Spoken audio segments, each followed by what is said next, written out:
Warning! The Stone Age Gamer podcast includes a lot of bad language. Cover your motherfucking ears.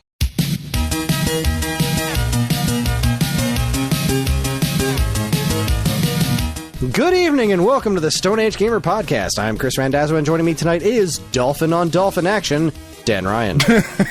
So hot. So hot. June has been a hell of a month. So instead of our usual fare, I'm calling an audible and talking to Dan about something stupid instead. What's it gonna be? I hope you're ready to pit turtles against cows because the Stone Age Gamer podcast starts now. The fuck are we talking about? Hi, everyone. This is episode 572. It's the week of June 2nd, 2025. Welcome to 25. For anyone new here, this is the official podcast of StoneAgeGamer.com. Dan and I talk every week about what's happening in the world of video games from a retro gamer's perspective, as well as whatever the hell else is going on in our lives. Speaking of which, it's almost my birthday. Sunday is my birthday. Today is Friday. Sunday is my birthday. First things first, I'm going to get this out of the way. I don't want to repeat a wedding situation. This has all kind of come together pretty quickly. We are having a little get together at my house on Sunday. I don't expect you were available, or even if you were, that you would want to come to my house on a 95-degree day. But I want you to know that you are welcome to come. On Sunday, it's a small gathering. Folks at my house. I don't know. I haven't checked with the boss. I don't know if I have anything scheduled for Sunday. Or I don't know if I'm going to be told that I have anything scheduled for Sunday, but I will let you know. Yeah, it's a small thing. I got a fire pit for Father's Day. That's exciting. To replace the old one that has been... it's literally falling apart, so it was time. And they had one at Aldi for $40. And Karen went over to Aldi and she had texted me like, "Hey, we should get this fire pit for $40, right?" I was like, "Absolutely." And she's like, "You know what? Forget I said anything and act surprised on Father's Day." The good news is that I did actually forget until she pulled out the fire pit. I was like, "Oh yeah, that's awesome." She thought I was fucking with her, but no, I actually did forget. It's not the week of June 2nd. It's the week of June 27th. I said June 2nd. At the very least. I don't know. I wasn't listening. I usually don't. Neither was I. But anyway, yeah, that's good. Yeah, it's almost my birthday. This month has been the weather's been wild. My back has been hurting me, and all of my appliances are falling apart. You know, it's fun. Oh, no. It's fun when it's fun. Yeah, my TV fell apart. So I bought I saw you got a new TV. Yeah, I bought one of those. So we were watching Doctor Who last night, and my TV's been like making noise for a while. Did your TV just revolt against Doctor Who? It did. Yeah, like, that's it. It did. I'm not watching this shit anymore. Enough of this fucking shit. I'm done. Yeah, the midnight. Yo, he's back on midnight, is he? Oh, that's clever. Ha! Fuck you. And then it shut off. And I was like, oh, TV, I actually kind of like this episode. This really wasn't that bad. Come on, man. Like, no, this one's pretty good. It's like, no, he's a twat. I hate him. Why is Ruby Bridges in the next one? Fuck off. I'm out. No, it's been making noise for a while. Like when you would turn the TV on, it would like emit like a high pitched whining kind of noise, and it was like, oh, I mean, that's definitely not a great sign. We'll just see how long this will last. And it's been doing that for like, when I say a little bit, I mean like a few months, right? Like it's been doing that. And in the last month or so, it's been randomly like, we'll just be watching it and the picture will shut off. The sound is still going, but the picture would turn off. And it'd be like, well, I mean, that's not ideal. I want to actually watch the thing. So you turn it off, turn it back on. And that would fix it. But last night while we were watching that episode of Doctor Who, it did it 3 times during the episode. So I was like, okay, this is obviously done, right? This is done. fuck, I don't really have the money for this, but let me just go to BJ's and see what they have, So we walk into BJ's and we're looking around, and I was like, I mean, I could swing right now. Like, if I absolutely had to, the limit of my budget right now is like $550, like that's about where I'm at. And for a 75-inch TV, like, that's a decent enough set, right? So we're walking around, and I'm looking, and I'm going back and forth between this Samsung and this TCL. And, like, the Samsung is $550, the TCL is like $529 or something like that. And then as I'm looking at it, I'm like, well, because I'm looking at the picture, and I'm trying to, like, gauge the fucking latency or whatever the fuck. I don't know what I'm talking about. I'm just looking at shit, trying to see which one looks better. And I noticed there's a little tag on the TCL set that says open box $249. And I called the guy over, and I was like, hey, like, you're not fucking with anybody? Like, this 75-inch TCL 4K UHD, the whole, like, top of the top shit, whatever. It's $250 for the open box one. And he was like, yeah, I mean, if that's what the tag says, that's what it is. And I was like, all right, cool. Be honest with me, because I was coming here to spend like $500. Is there any reason I should not buy this display set? And he was like, I mean, the one I have hanging on my wall is a display set from here, so no. I said, all right. He said, just get the protection plan for $30. That way, if something happens to it, we'll replace the TV. You'll get a brand new one. And you only spent like $30 extra on it. And I was like, well, fucking yes, absolutely. So we got the TV with the protection plan for $280. And then because our budget was, what it was, we also got a 5.1 surround sound, where the subwoofer and the back speakers are wireless. And it sounds fucking awesome.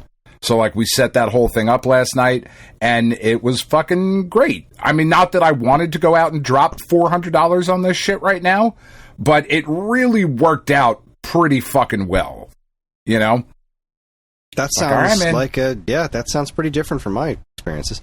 It really does, right? Like, because that's what I was expecting. I'm sitting here, and I'm like, fuck, thinking about, like, what you went through as I'm driving to fucking, BJ's last night. But it's cool, too. Like, so I haven't had too much time to fuck with it, because we're also in the process of, like, a total rearranging, cleaning. I told you we're doing the kitchen.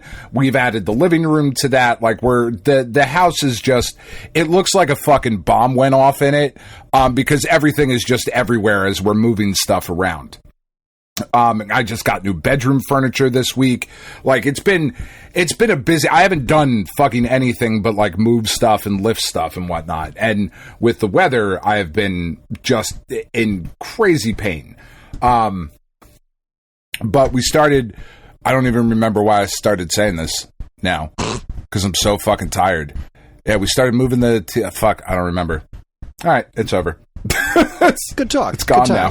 It's gone. What the fuck was I saying? Why did I start talking about moving the furniture? I don't know. It was all very stream of consciousness. You just kind of got there. That's how you seemed like you were trying to build to something.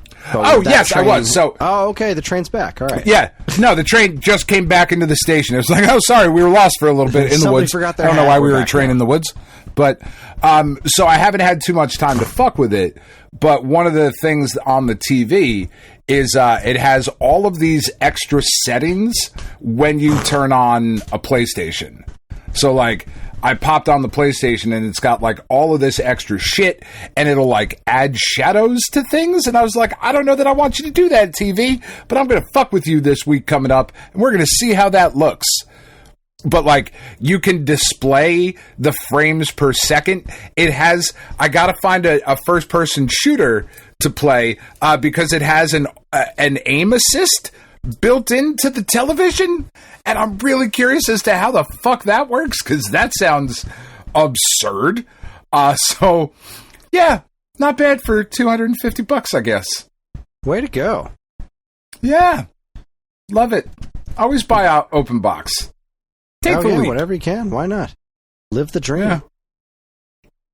Yeah, I've just, I don't think anything new has happened. It's just, still my washer is out of commission. I haven't been able to get, I talked to somebody of a local repair company that was like, yeah, it's $180 just to come out. And then we'll tell you how much it'll cost after we've inspected it. It's like, yeah, see, no, I'm trying to figure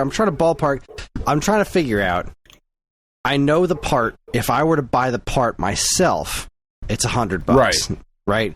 And I also know how complicated it is to take the washer apart to replace this part, which is why I'm considering having somebody else do it, because I know, A, I might fuck it up, and B, I'm going to do it. It's going to take twice as long as it'll take a repairman to do it, and it's going to take me like a couple hours.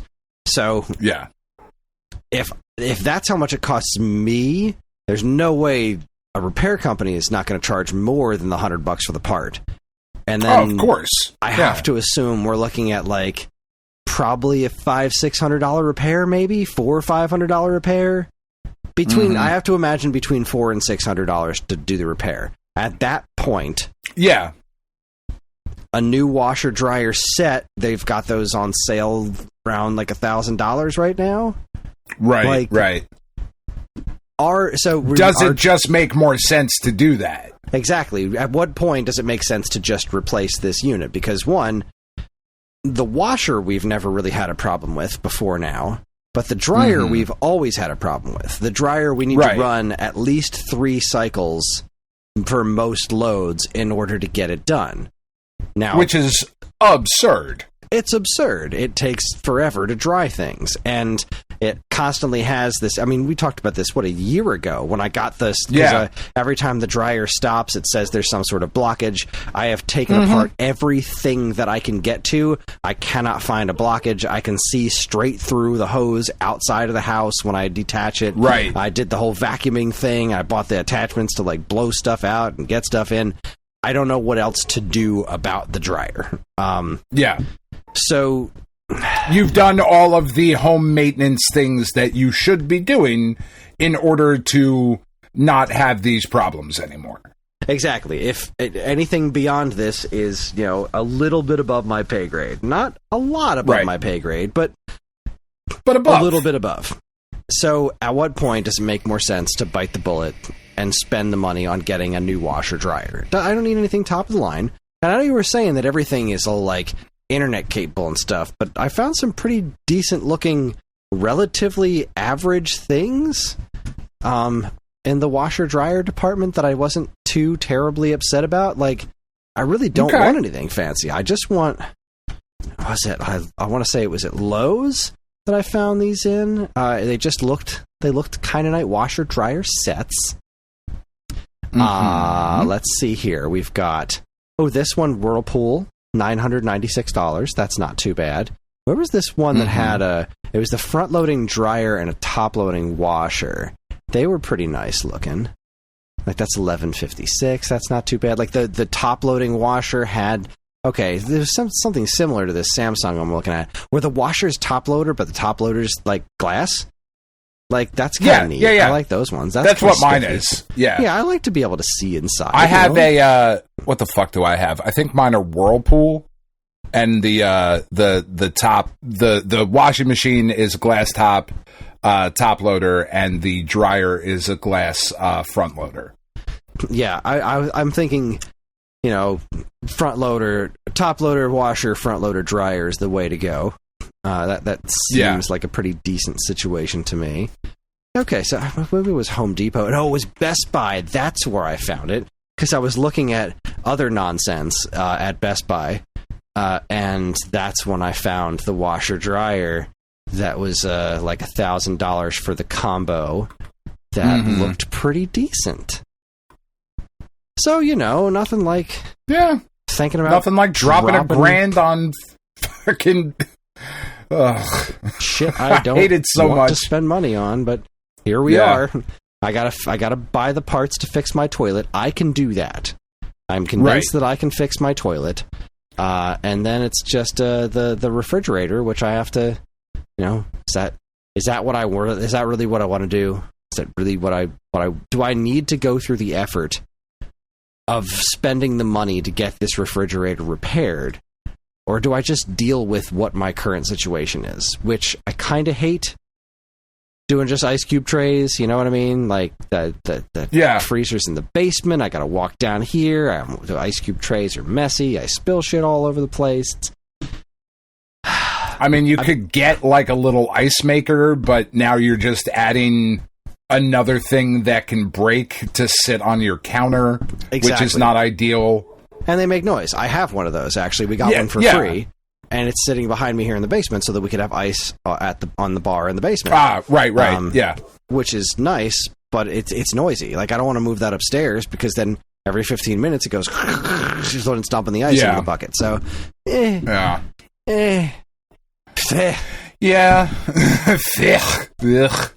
It just, it is what it is. 4th of July is coming up.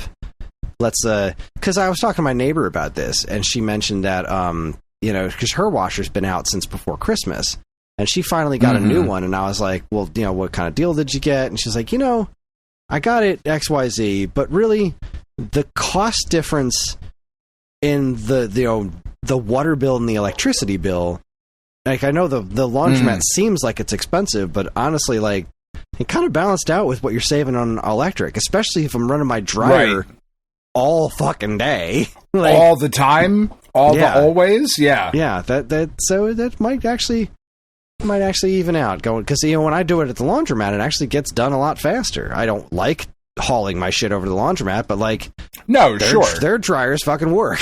I can do all of the house's laundry in 2 loads, and there's some bonuses to it, and I can walk there.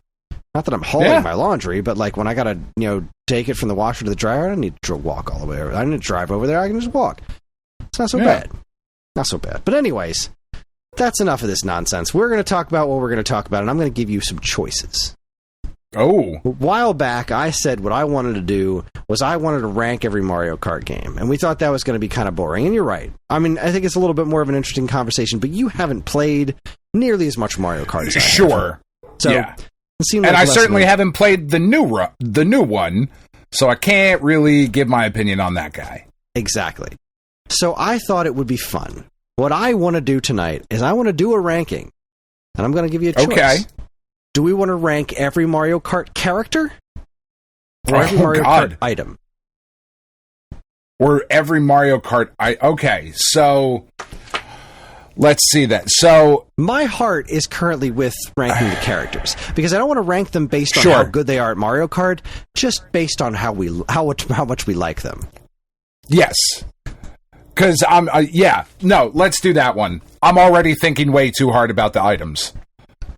I'm already having a fucking internal struggle here. So yes, characters, let's fuck and do it. Let's fucking go. Okay. List of Mario Kart characters. This is everybody, okay? We're going through the whole list. Everybody who's been in a Mario Kart game that is a Mario Kart character. So let's see here. Characters. Mario Kart Racing Wiki, huh? Let's do it. Okay. Yeah, this is the whole lot of them. Boy, that's a lot of characters. This is going to be stupid. I am into this. I am into this. That's what she said. New document. Okay, first things first. Mario. Obviously, he's Mario. There we go. There's our baseline. Top of the list. All right. He's a perfectly serviceable character. I like me some Mario. Luigi. Sure. Better or worse than Mario? I like him better than Mario. I am with you. I just find him to be more interesting because I don't know as much about him. He's not as overexposed. And that's kind of his thing. Luigi has one. Yeah. Mario is the everyman. And I love Mario, but when I was a kid, Luigi was my guy. I like green. I think I don't love his portrayal in Smash Brothers, but as far as Mario Kart goes, the Luigi death stare, yeah, good stuff. Luigi has always been my favorite. Green is also my favorite color. So this is a no-brainer. All right, cool. Yeah, Luigi's in the hot spot. Peach, below Mario. I don't care for her. I'm not through no fault of her own. Yeah, I just don't think they've done anything interesting with her ever. I think they have more recently. I think Princess Peach Showtime was a bit better. Yeah. She had some good stuff there. And in Mario Kart, she has gotten better. Like, if we're just talking about Peach as a Mario Kart character, I do like her better. But if we're talking about the entire pantheon of Mario Kart games, I hated her in Super Mario Kart. She annoyed the shit out of me. So, yeah, I'll put her below Mario. In recent games, Mario Kart 8, like with the racing suit, not so bad. So, good times. Okay, now this is a tough one. Yoshi. I would put Yoshi below Luigi, but above Mario. Really? See, I would have put Yoshi right up at the top. I don't disagree with you. I'm not going to fight you on that one. Luigi does have a lot of personality. Luigi's got more personality. Luigi has the option of the death stare. Luigi has a lot of absurdity. Yoshi poops eggs and is male. He does indeed. So that's pretty strange. There's some weirdness there for sure. I think you're right. I think your gut was right. I think Yoshi goes underneath Luigi. I think that's some very strange porn. I mean, I'm sure it exists. We'll put that. Don't worry, guys. That'll be linked in the after hours image art for the on the blog. Ryan will love that. We really need more artists to listen to this show so that they can draw the weird shit we talk about. All right, or way less. I'm not sure. It's one of the two. Next up, we have Bowser. Oh man, see, so like my gut says, put him right at the top. That's what my gut says. And I think your gut's right. I think Bowser fucking rules. He has always been interesting in Mario Kart games. He's never not been, He's got he had the super cool Bowser shell in Double Dash. He had the fireball in the original Super Mario Kart. He's got great costumes in Mario Kart World. Not as many of them as other characters, but still he's got some cool costumes. Bowser's great. Yeah, Bowser goes right at the top. Yeah. All right. Now, this is an interesting little question mark here. Donkey Kong Jr. I have never been a fan of Donkey Kong Jr. Me neither. I'm so glad you said that. My gut says right to the bottom. Yeah. He's fine. Like, I understand why he wasn't Donkey Kong in the original Super Mario Kart, because there was some thought process to how big the character is supposed to be. And Donkey Kong Jr. is just putting Donkey Kong he's just wearing a weird white tank top with a J on it. I don't think he's a very good character design. I don't get Donkey Kong Jr. outside of the premise of his own arcade game back in the old days. I think they were right to move on from that character. I agree. I like that game, but in spite of the character, not because of. And, like, honestly, I like him better when he's not wearing the white tank top. I don't understand the white tank top. I don't understand the red necktie. The red necktie doesn't make sense either, but I love it. It's cool. A red necktie says DK, sign me the fuck up. A white tank top with a J on it? I don't get it. Yeah, it's just calling attention to the fact that you're not wearing pants, that you're just fucking Donald Ducking it. And that's weird. Just a big old nope. Yeah. Okay. This is a genuine tough one because I don't know. My gut is question mark on this. Koopa Troopa. Okay. I love Koopa Troopa. I love me a Koopa Troopa, but I don't know where to put him in the pantheon of things. Yeah, that's a good question. He makes weird noises. I don't love that part. Seems like he does. I love the weird noises he makes. Right? He's a turtle. Yeah. What does a turtle sound like? Who the fuck cares? Yeah. He's Koopa Troopa. He's a minion. He's like the first of the minions to be involved in this thing. Right? Like all the other characters in Super Mario Kart were characters, and then it's just like random ass Koopa Troopa. There is a level of respect that is deserved for that position. Indeed, there really is. I think below Mario. I think right below Mario. That's what my gut says. Yeah, as much as like Mario is like, I think you're right. He's got to be above Peach, I think. Yes, but I don't think he tops Mario. Mario is the classic character. You know, right. As much shade as we can throw on him for being so malleable, he's still Mario. He's still Mario. He's still like the singularly most identifiable video game character in existence. Meanwhile, the next character that I am going to say right off the top, my gut says top of the list, and that is Toad. Yeah, I'm with you. I love Toad. I'm good with that. I also love Toad. He's so cute. I love Toad. I love all of the nonsense that happens around Toad. Right? I know I just said something about the weird noises that the Koopa Troopa makes, but like, I love Toad when they're doing the weird fucking Christmas carols with Toad and he's just screaming. Right. Like, I love all of that shit. Toad can talk. Koopa Troopa can't talk. Toad can talk. Toad says words. He's adorable. He's precious. I love him. There's a costume for Toad in Mario Kart World where his Toad head becomes a burger. There's another one where he's in a racing outfit and he just has an enormous helmet that covers his entire head. He looks insane. I love it. He looks like the fucking Great Gazoo. God damn. Yes, it's fantastic. That's outstanding. I love all of that. There are, as an aside, there are baseball helmets that are Great Gazoo sized.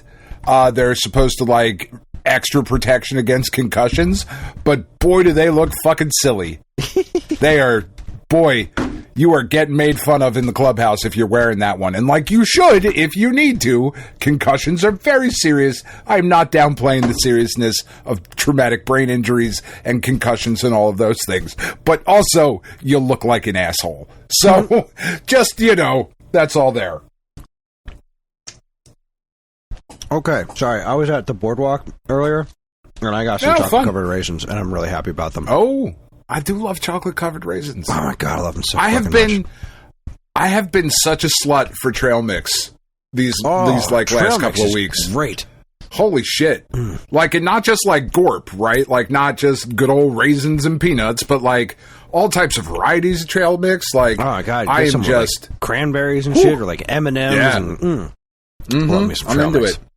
Yeah. Okay. Next character on the list is Donkey Kong. I mean, top of the list. Is that a question? I do. I don't know. I like Donkey Kong more than I like Toad. That's a tough call for me. I definitely do. Okay. You've convinced me. Yeah. Donkey Kong goes to the top of the list. That was easy. I really, really love Donkey Kong. I have always really loved Donkey Kong. I have always loved Donkey Kong more than Mario, honestly. Yeah, I fucking love that character.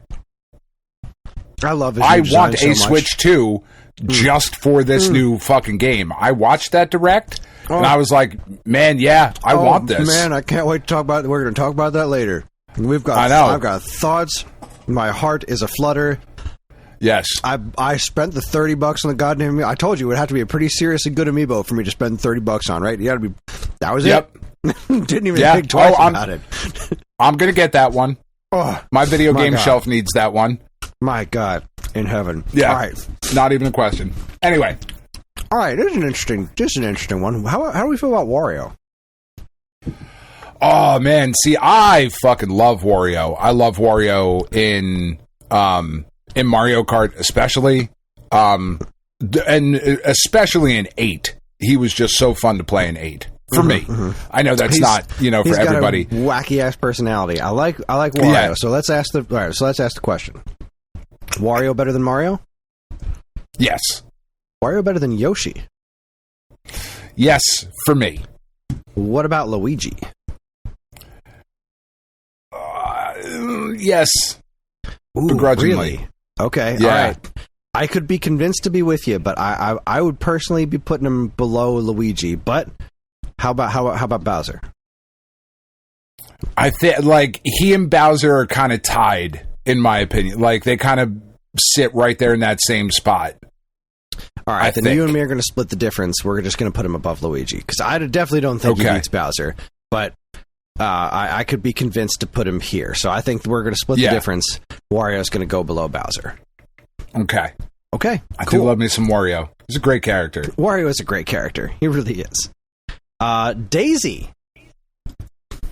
Man, I could not give a fuck less about Daisy. Really, I rather like Daisy. Yeah. She's always had such a personality. I can't stop eating these chocolate colorations. So, yeah, I mean, I just... she's fine. She's fine. All right. She's definitely above Peach, no question. Sure. If we're talking about the princessy characters, like, Daisy's great. She's got a great personality. She's super excitable. Her head's a little weirdly shaped. Yeah. But I like that, you know. That I'm not sure that counts against her. Like, but I'm into that. I'm into weird shaped bitches. What do you want? What do you want from me, man? She's got the crazy eyes. Yeah. Hey. She's just very enthusiastic. I don't know if she beats Koopa Troopa, though. I don't think she does. Yeah, I don't think so either. Yeah, I don't think so. It really goes to show that the Mario franchise does not have a lot of great female representation. It really, really does not. It is something that I would like them to work on for next season. Indeed. How are we feeling about Birdo? I really like Birdo. I think I would really put like Birdo too. Kind of right above Mario, but I think probably no higher than that. Again, Birdo doesn't beat Yoshi. I don't think that's up for debate. I mean, possibly if they hadn't leaned so hard into the like glamour aspect with Birdo. I liked when Birdo was just a really weird thing. I liked kind of the androgyny of it. And I don't hate the direction that they went in, but I prefer the older weirdness of it. Yeah. I don't know that I like Birdo more than Mario. I don't think I can get behind Birdo above Mario. I don't think that I can. I'm fine with it either way, honestly. I'm good with it. We're going to put Birdo above Koopa Troopa. Yeah, okay, I think that sounds right, yeah. Okay, all right. Good. All right, good. We're moving right along here. Okay, this is an instant bottom of the list for me. Baby Mario. Oh, God. Off the list. The baby characters... Off the list and into Crash Team Racing somehow. I mean, that's not even fair to Crash Team Racing. Into like fucking Nicktoons Racing or some other bullshit. Yeah, just far away. It is. I don't think I'm being crazy when I say that the baby characters are the worst thing Nintendo has done.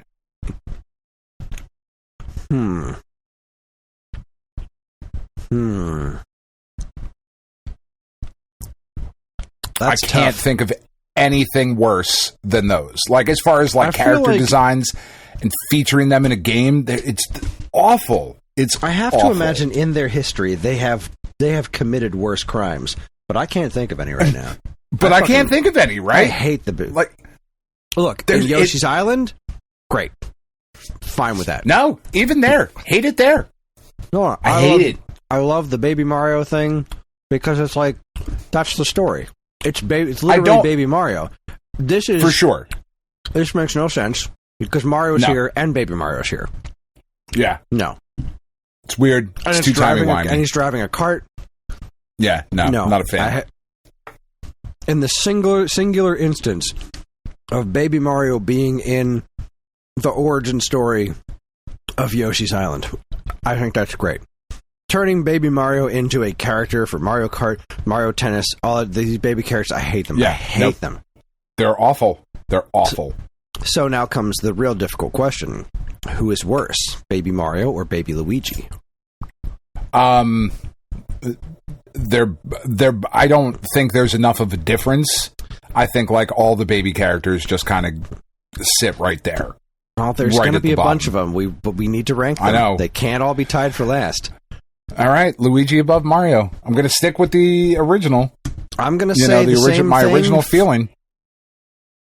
Because alphabetical order. Yeah, okay, fair. Ooh, this now all right. Now this is a female character that I genuinely love. Toadette. I'm kind of lukewarm on Toadette. I love Toadette. Certainly doesn't beat Toad. No, yeah, certainly doesn't beat Toad. But the combo of Toad and Toadette and Mario Kart Double Dash and Double Dash, that was fun. I love that. That was really fun to play. I need to get this bag away from me. This is unacceptable. I'm going to make myself sick. I'm going to make myself sick, and I'm going to puke all over my phone. Evan's going to have to edit it out. I'm just hiding this right now. All right. What the hell are we talking about? Toadette. All right, Toadette. Yeah. I think Toadette. There you go. That was a big, strong swallow. Big, strong boy right there. I like Toadette more than Birdo. I think that's where I want to put Toadette. I don't think I can. Yeah, I'm all right with that. I can't put Toadette above Mario, but no. But I'm all right with that. Like, and again, if we were talking original Weird Birdo, then absolutely not. But then we're having a different conversation. Yeah, this kind of glammed out version, sure. Okay, this is an interesting one. Paratroopa. Paratroopa's only appeared in one game. Basically the same thing as Koopa Troopa, but with wings. Yeah, I mean, I would put that below Peach, maybe. Exactly. That's exactly where I would put it. It's not offensive like Donkey Kong Jr., but it's like, we have Koopa Troopa. This is not a different character. Stop that. Yeah, this is silly. Okay. Diddy Kong. Well, I like me some Diddy Kong. I do like Diddy Kong. Yeah. I do like Diddy Kong. So, do we like Diddy Kong better than Toad? Oh, we're going that high? Oh, boy. I don't know that I like Diddy Kong more than I like Luigi, to be perfectly honest with you. Okay. I don't know that I do either. Do we like Diddy Kong more than Yoshi? I'm not looking at the list, so I'm just kind of thinking who we had. I mean, Toad was in second place right now. So, okay. Fuck. Never mind. I don't feel like Diddy Kong's that high on the list. No. Do we like Diddy Kong more than Mario? I do, but not by much. I feel like Diddy Kong goes you could tell me that he could be right below Mario, and I would be fine with it. I feel because like that would put Diddy. That puts Diddy Kong right above Toadette, and I think that's a good spot. Yeah. Diddy. Yeah. I don't think he beats Mario, but I do think he beats Toadette. Yeah, that feels good. Diddy Kong. That feels nice. All right, this is a character I don't know how you feel about. Bowser Jr. Okay. I don't love Bowser Jr. I do not care for him one ounce. Yeah, I don't hate him. The most I've ever liked Bowser Jr. was in Bowser's Fury, and even then it was like kinda. But in Mario Kart, I've never cared for him at all. I don't like the character at all. I don't think I've ever used him in Mario Kart. Ever. Yeah, I don't like him. He's better than the babies. He's better than DK. Yeah, Jr. for sure. Yeah, for sure. Does he beat Paratroopa? Maybe. He definitely doesn't beat Peach. So yeah, I think maybe he just goes above Paratroopa. Yeah. Because at least Bowser Jr. is a character. Paratroopa is just like, all right, now Paratroopa, now you're padding the roster. Stop it. Now we put wings on it. Totally different guy. Yeah, totally. All right. Waluigi. I fucking love Waluigi. This lanky motherfucker right here. Love that asshole. See, now this is a character that they have leaned into the absurd so much on. Like, yes. His taunts are like weird poses. He's one of the costumes. You can unlock him like in a pimp leisure suit. Like, Waluigi is so bizarre and lanky, and I love that they lean so far into that. That being said, all right, let's start at where we are at the middle. Do we like Waluigi more than Toadette? Yes. Diddy Kong? I do. Yes. Mario? Yeah, I mean, you know me. I am not a Mario guy. I'm not fighting you yet. Yoshi? Yeah.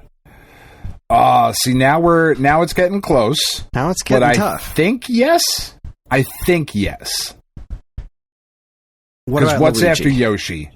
Luigi. Oh, no. Yeah, I'm with you there. I don't know if I don't know if he can top Yoshi. I love Yoshi. Yoshi's so freaking cute. But Waluigi's so weird. But Waluigi is a child molester. Like, there's no question in my mind. That's why you can never race the babies against Waluigi, because it's just... He's required by law to stay a certain distance away from for sure. Oh, man. Yeah, I mean, I'm not going to fight you on it. I'm good with it in either position. All right, let's put him above Mario. Okay. Strictly in terms of Mario Kart. Yes. All right. And not in terms of who is the most likely to be a child molester. Because then it's definitely Mario at the top. Nobody has a mustache like that for that long. And has to switch jobs all the time? Yeah. It's because he has to keep moving on from his old life. All right, let's talk about Petey Piranha. I feel like he's going down towards the bottom. I don't think he beats Peach. I don't have any feelings on Petey Piranha. I like the absurdity of the character, but he's too damn big. So like it's hard to see past his head. I don't love him as a Mario Kart character. He's neat. He's great as a boss.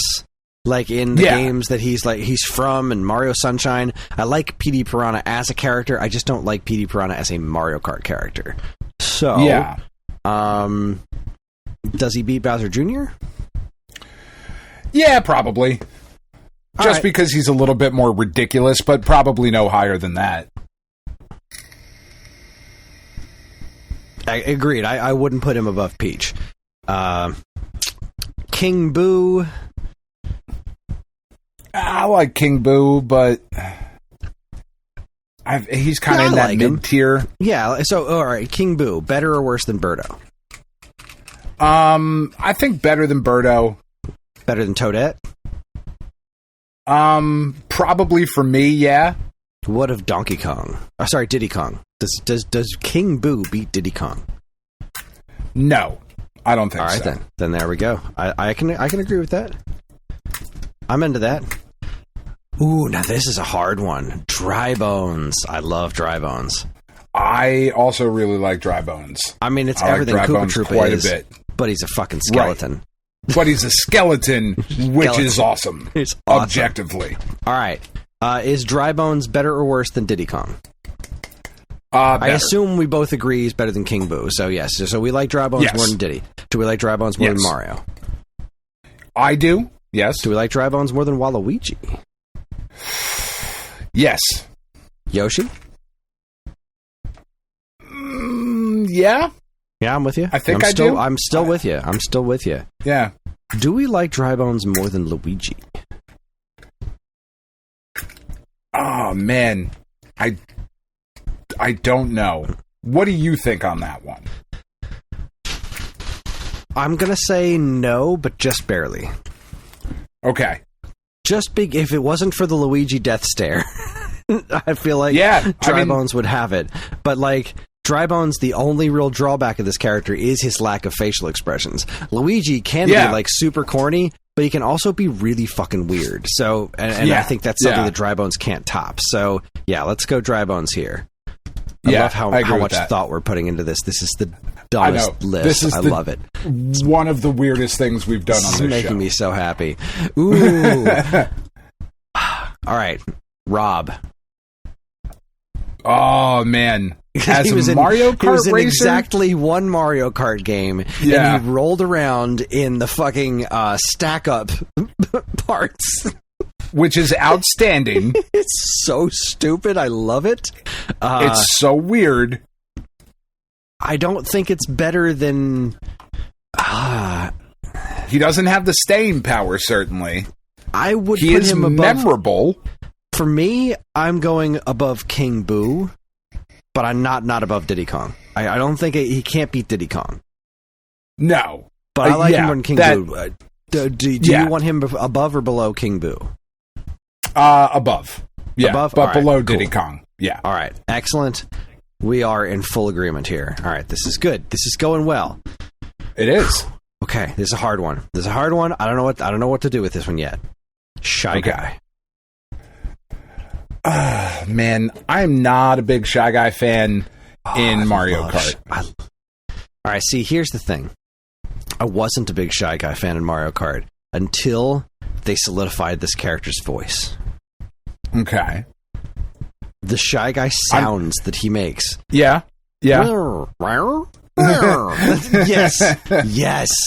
So I've always loved Shy Guys, like the design of Shy Guys. I love these things. The designs are cool. They're so great. And then they added into Mario Kart, he was kind of like, I'm just glad he's there. But now that he makes these completely ridiculous noises, hold on. I need to show you the Shy Guy costumes in Mario Kart World. Okay. I feel like they're going to have some sort of effect. I don't know what the effect is. I don't know if this is going to help things or hinder them. But give me the Shy Guy costumes for Mario Kart World. All right, first off, I need to send you this particular picture because this is the picture. I know this is great podcasting right here. So this is the picture of Toad in the racing outfit. Okay. Which is just marvelous. Oh, that's fucking great. I love everything about that. Yeah. Right? That is a great kazoo-looking motherfucker. The most perfect things I think I've ever seen. Oh, I forgot to tell you, the burger outfit for Toad also has a bow tie. Oh, well, I mean, obviously. Just a dapper-ass gentleman. I mean, but now to kind of further the Waluigi train here, just so you know, these are, I'm going to send you a picture of all the various outfits available for Waluigi in Mario Kart World, which is really quite something. For anyone listening, I'm just going to say the names, and you can just imagine them. You've got Pro Racer, you've got Vampire, Mariachi. No, you have Wampire. Sorry, Wampire. That's a W. Right. That is a W. Wampire, Mariachi, Biker, and Road Ruffian. And you see, the picture that I sent you is kind of animating what he does when on the character select screen. He's doing the West Side Story snap. Yeah. There's nothing I don't like about this. Yeah. There is absolutely nothing about this that is bad. No notes. Okay, so here's the deal. No. Shy Guy only has 2 outfits that you can unlock in this game, which is a fucking tragedy. However, I think they're very cute. I think they're good. They're solid. So this is what's making it a little bit difficult. Now, Shy Guy has, and I will describe this to the viewers at home, listeners at home, Pit Crew, where he's got racing stripes, right? He's just Shy Guy, but now he's got racing stripes, so clearly he goes faster. And he's got a headset. And the headphones. Yes. Or a headset. And then you've also got it's pretty great. Slope Styler. And he's wearing a ski jacket, apparently over his regular jacket, and then he's got goggles on. Well, I kind of love that one. That kind of puts him up a little higher. Right? I don't know. Does he go... Part of me wants to say I like this guy more than Diddy Kong. I don't know if I like him more. He can't beat Waluigi, not with those costumes, right? No, not at all. Not at all. I think I could put him above Diddy Kong. He's Shy Guy. He's so weird. Yeah. He is weird. Thank you. I appreciate the concession there. Shy Guy is marvelous. It's a very Court of the Owls mask that he's got going on there, and I just like to imagine that, like, the Court of the Owls, the fucking talons that don't work out, go on to be Shy Guys. Like, that's kind of my headcanon for that. I like that. Yeah. There is something inherently creepy about Shy Guys, too. That's another one of the things that I love so much about the character. Like, those things are eerie. When you think about it, they're cute on the surface, but then when you just think, what's going on under there? That's weird. Yeah, I mean, I feel like that's kind of Japan in a nutshell. There you go. Like, this is cute, but there's maybe something a little weird going on. And that is not me knocking it. That's what I am attracted to Japan about. Oh, you're cute, but there's something fucking weird going on. I got to know. This is not a bug. It's a feature. All right. We got to keep this rolling. Yeah. We got a lot of characters to get through here. There's 9,000 more characters, so. This list doesn't even include the, where's the oddball characters? Like, what is this? I'm looking for. Okay, see, this is now we're talking about the arcade game. I don't think we need to include that. But this list does not incorporate the new characters for Mario Kart World. That is unacceptable because those are some of the characters we really need to discuss. There are some very important characters in Mario Kart World. Right? Just let me do a little search for that. NPC racers. Okay, so this does have them listed, but they're not in the list. Okay, so I can still get to them. Marvelous. Okay. Back to business. Where were we? We were at Rosalina. Rosalina is fine. I like Rosalina. Yeah, she's fine. I like her more than Peach. Yeah, she's probably Karen's favorite character to go to. She's her go-to. I'll send you a picture of her outfits for this game. I think that might have some effect on your choices here. They are. They better be nice. Like Stellar Blade style outfits. No, they're not. Damn it. Okay. Although I think Daisy has some form-fitting outfits, as does Peach. But Peach does have some... Yeah, those are pretty cool. Peach has some very cute outfits in this game. Like, really, really unbelievably cute outfits. I mean, they really went all out with Peach here. But not as many outfits from Showtime as you would think. Really? Yeah. Sightseeing Peach looks like she works in a 1950s diner. Like, there's some cute stuff here. Touring Peach is just adorable. She's the one that you see in the like the box art and stuff where she's wearing the short shorts and the jacket and the big bow in her hair. Very cute stuff. But yeah. So I mean, I like Rosalina. I do think Rosalina's got a little bit more going on. Do I put her? I don't think she beats Toadette because she doesn't have that adorable factor. Right. She's certainly a more serious character in general. I think she. I don't beats know Birdo. how much that matters. Yeah, I think she beats Birdo. I'm okay with that. Yeah, I really like Rosalina. I think she's a cool character, and the Lumas that accompany her are precious. Yeah. Right. Baby Peach. Right to the bottom. Is she worse than Baby Mario? I'm going to say yes. Yes. Yes. Because she has the fucking crown on still. So, yeah. How do we feel about Funky Kong? I do not like Funky Kong. I don't at get all. Funky Kong. I don't understand the love of this character. I love the name, like him. But I don't love the character. He's neat. Yeah.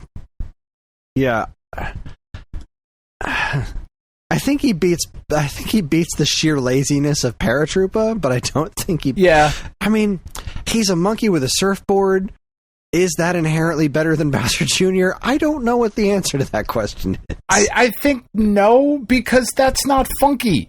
That's not what funk is. The character, he's always bothered me. There's nothing about surfing that is funky. I think they're just referring to his smell. Fine. Still no. I just don't like him. I just don't. Never have.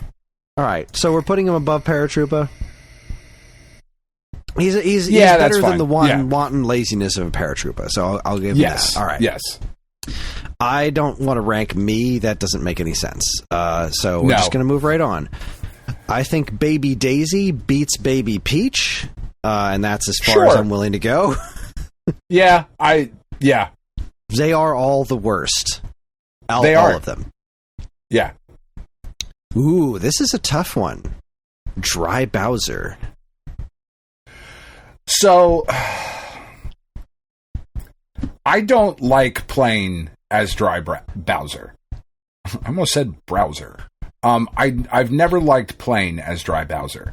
I agree love with you. The absurdity of this character. Same here. I'm It's gonna just race so as dumb. Bowser's skeleton. Like, at least Yeah, with Dry like, that's Bones, so like, a Koopa weird. Troopa is a Koopa Troopa. But Dry Bowser Right. is literally Bowser's skeleton. So that's odd. That's insanity. And I like that. I like that level of insanity. I don't know that he beats Diddy Kong, but I do think he beats Rob. Or King Boo, or maybe King Boo. Does he beat King Boo even?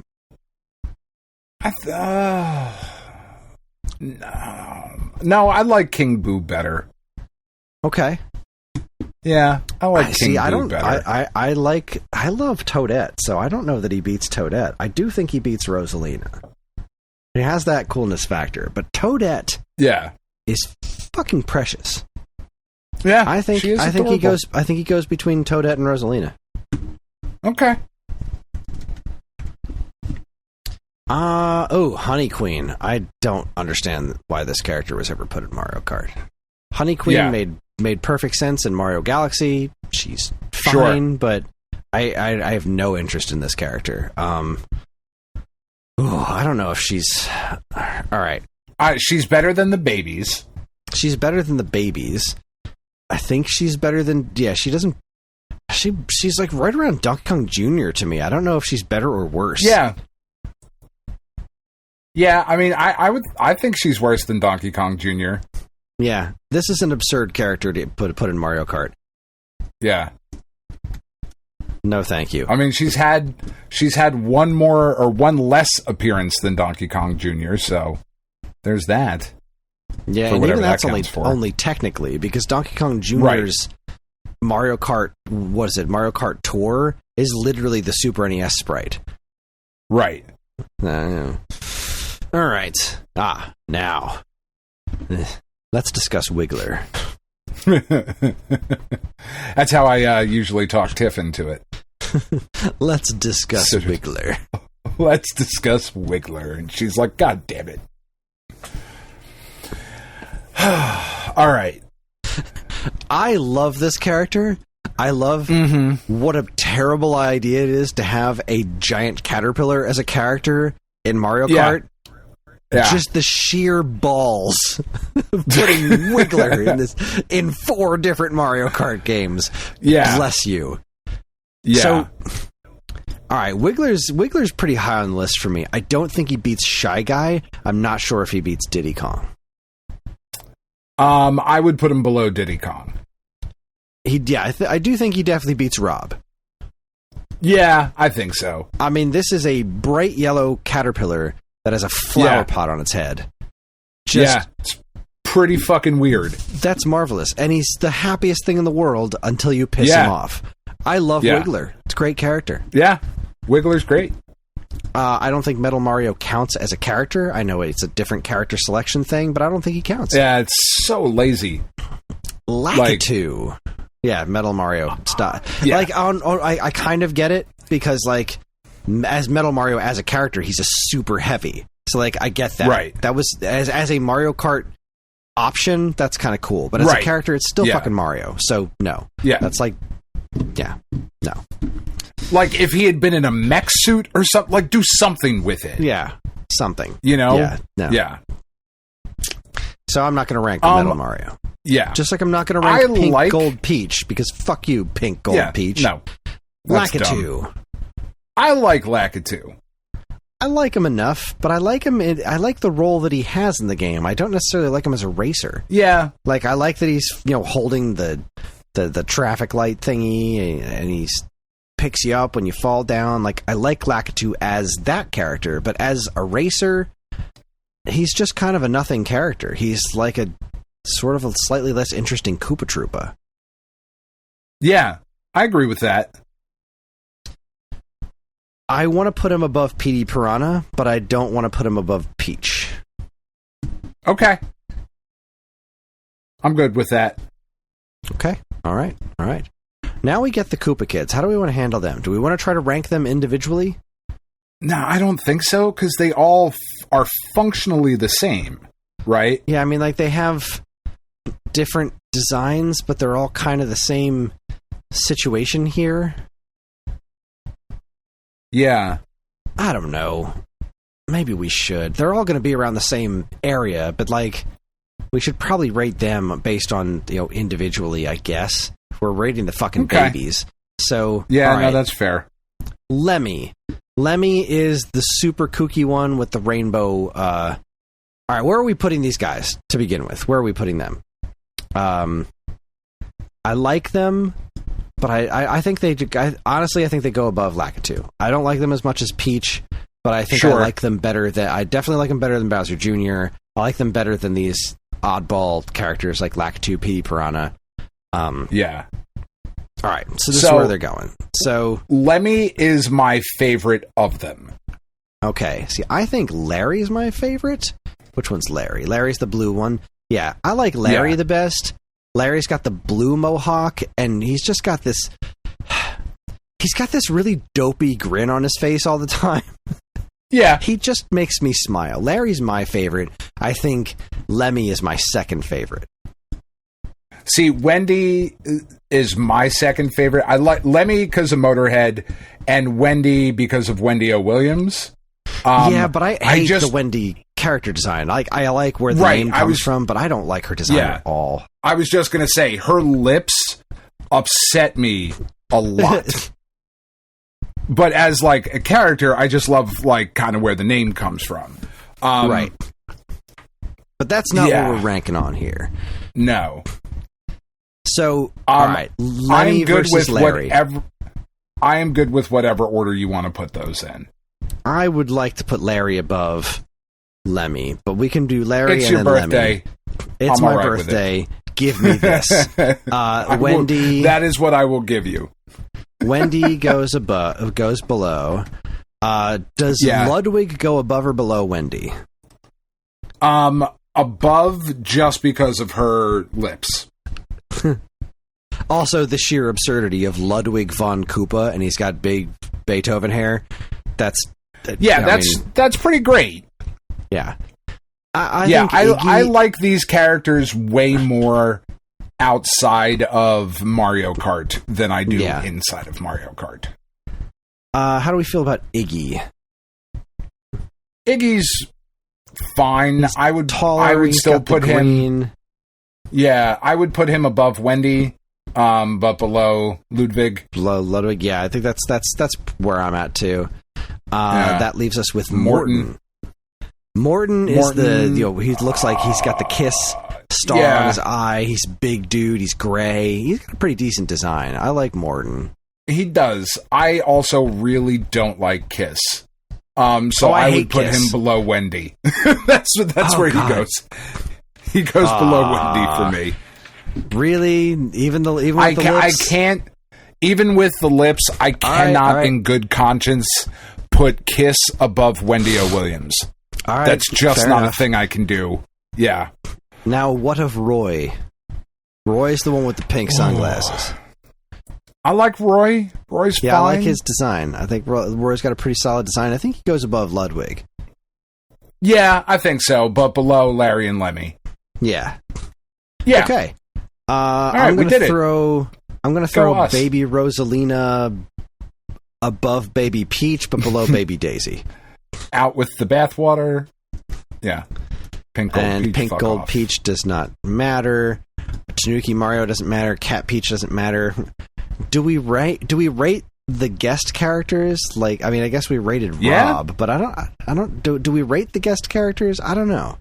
They're in there. They're in there. That's what she said. Hopefully, that's what she said. Link. I mean, because Link goes high for me. Link does. Link was great in Mario Kart. He's a great character. Yeah. He sticks out like a sore thumb. He just screams his weird, like, yeah stuff. Yeah. And he pulls out his sword and a Triforce, and he's ridiculous. Absolutely ridiculous. Does Link beat Luigi? Yes. Does he beat Wario? For me. Yes. Bowser? We're getting closer, but yes. Ooh. I might fight you on that.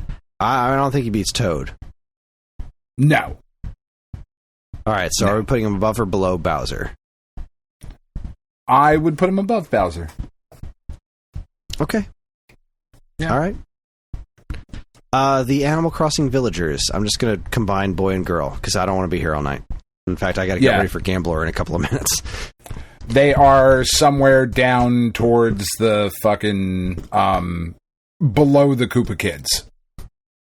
Is where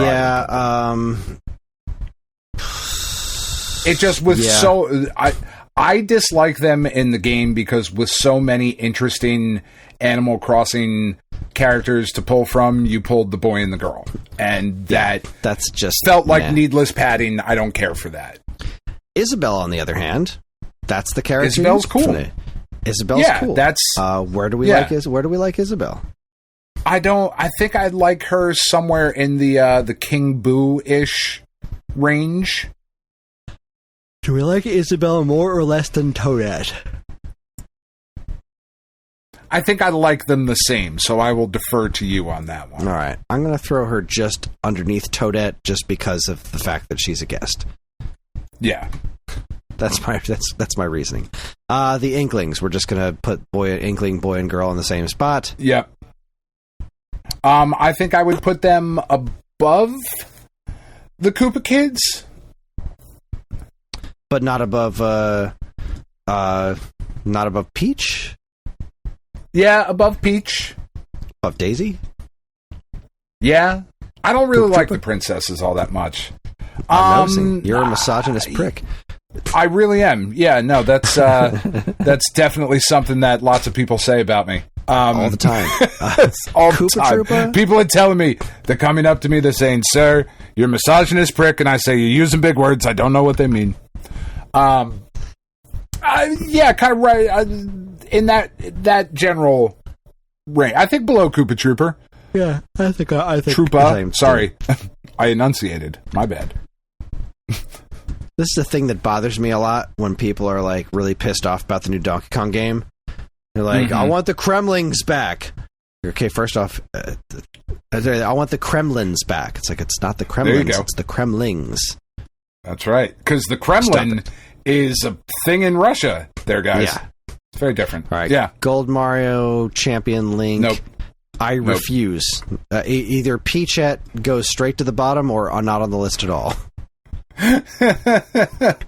Why is she even in here? It's not even a character. Peachette is the most absurd thing I've ever heard of in my life. It's Toadette with a mushroom that makes her look like Peach? Yeah. No. This is what I'm saying. Like, not. why is this a thing? I don't understand. No. Bottom of the list. Do we put it on the list at all because it is technically just a character with a power-up? I mean, you can take her off the list. That's fine. I say she's the same thing as like Cat Peach. Like, it's the same character with a power-up. So no. Yeah. Pauline. So I am a big Pauline fan. Same here. I like the new Donk City mayor role that they put her in. I thought that was pretty ridiculous. I like that she's a singer. I like all that. Yeah. I really like what they're doing with her in Bonanza, which we'll talk about. So like, what's our middle of the pack right now? Right now, the middle is somewhere around. It's like Rosalina and Birdo are right around the middle. Okay, so I would put her above those. Same here. I think she goes above Toadette, King Boo, Rob, Wiggler, Diddy Kong, Shy Guy, Mario, Waluigi. I think she's in the Shy Guy Wiggler area. Maybe right between those two. Well, Diddy Kong's between there. It's Shy Guy, Diddy Kong, Wiggler. Yeah, maybe between Shy Guy and Diddy Kong. I think that, or Diddy Kong Wiggler. Either of those spots I would feel okay with. Yeah, I like that. I like just below Shy Guy. Okay. Hammer Brother, Boomerang Brother, Ice Brother, Fire Brother, those are all... I'm just fixing those all as Hammer Brother. Which is another one of those characters it's just very similar to Lakitu, where it's like, well, we already have Koopa Troopa, so it still just looks like another turtle. Like, it's just another variation of that. I do like him a bit more than Lakitu, but just because it's got a helmet, he's a little bit more of an interesting design, but all in all, I think this just goes right above Lakitu, and that's about it. It's basically the same principle. I'm good with that. Okay.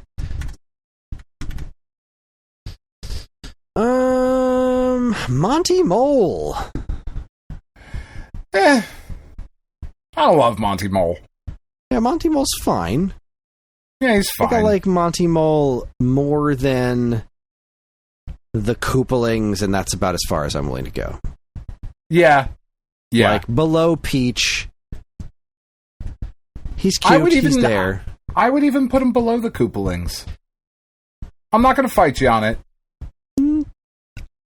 He's fuzzy. He beats the Koopalings by being fuzzy. Fair. I would hug Monty Mole. I wouldn't hug any of the Koopalings. That's fair. It's also very racist of you, but that's fine. Dixie Kong is an interesting one. I like Dixie Kong quite a bit.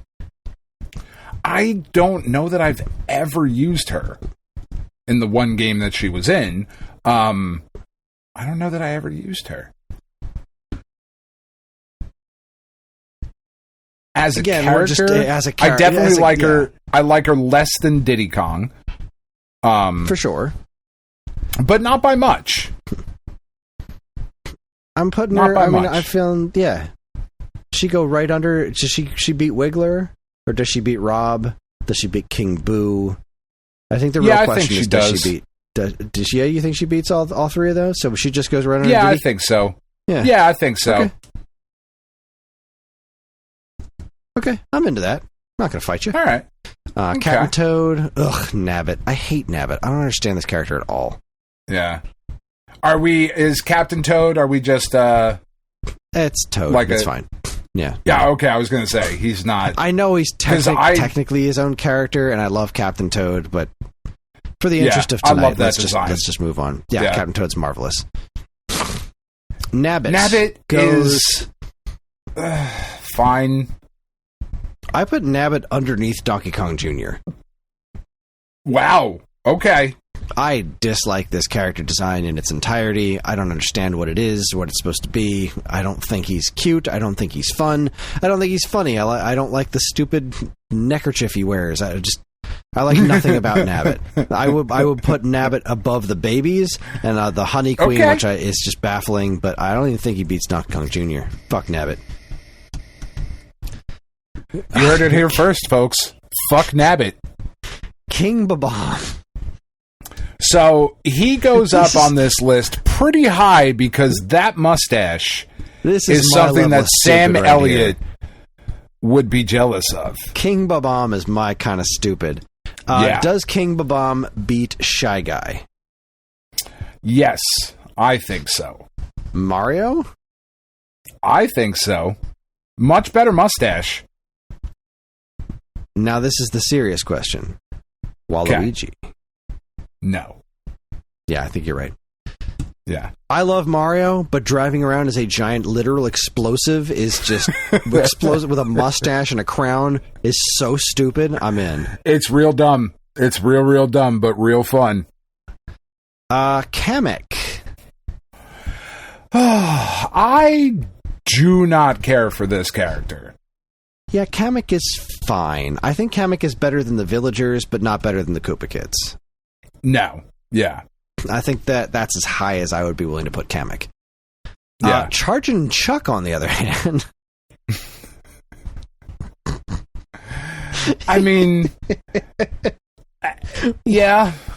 What a ridiculous character. I can't say, I feel like Chargin' Chuck can't beat Koopa Troopa. But does he beat the Inklings? I don't think so. Does he beat the princesses, Daisy and Peach? I don't even think he beats them. Does he beat Monty Mole? No. Does he beat the Koopalings? That's true. Does he beat the Koopalings? No. No. All right, so he's down here now. We're at Kamek. Yeah, he's better than Kamek. Yeah. All right, that's a good spot. I like this. All right, that's good. Charge and Chuck. Poochie. What the fuck was Poochie in? Poochie was in Tor. I've never used Poochie. I don't love this character. I really hate the way he looks. His face is fucked up.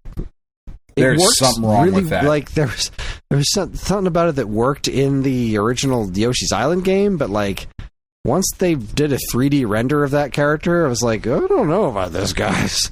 Yeah, there's something really, really off about, and apparently they agreed with his one appearance.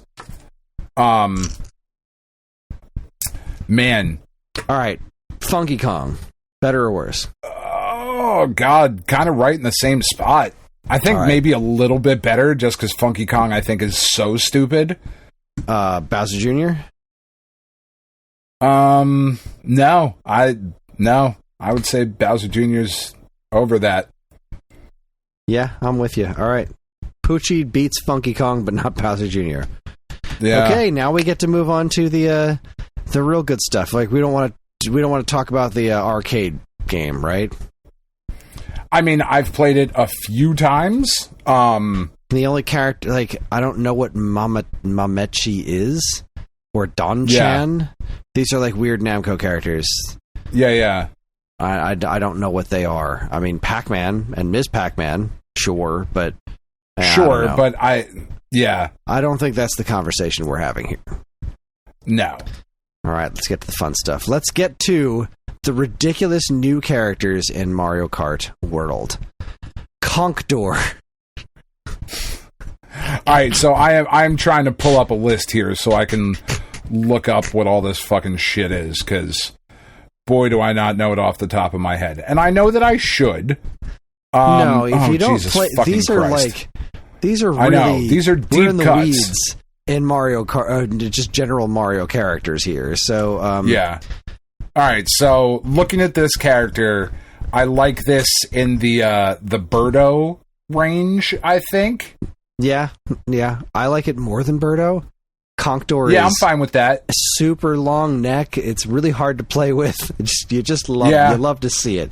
I don't know that it beats Rosalina for me, but maybe Dry No, Bowser? I don't think so. Yeah, all right. So let's put it right above. Yeah, somewhere in that. Let's put it right above Birdo. All right. Conkdor. Then we've got... Okay. I want to make sure I get everybody. I think this is all the weirdos. Unlockable drivers. Yeah, all right. So we've got DK Spike. Spike is fine. Spike is fine. The vacant expression really gives him a little bit of something extra, but oh boy, there's a whole bunch up here that I didn't that I didn't get to. All right, let's see here. Shy Guy, Nabbit. Okay, well, let's play Spike while we're here. Spike's fine. Spike is... I don't like him. He's in the Monty Mole area, and I think he goes above Monty Mole because of the vacant expression. I think that's what puts him over the top. All right, I'm with you. All right, let me go. This thing I'm looking at here is a little disorganized. So, Piranha Plant. See, now PD Piranha is one thing. Piranha Plant, right? In a game where you can get Piranha Plant as an item, right? Is just chef insanity. Kiss.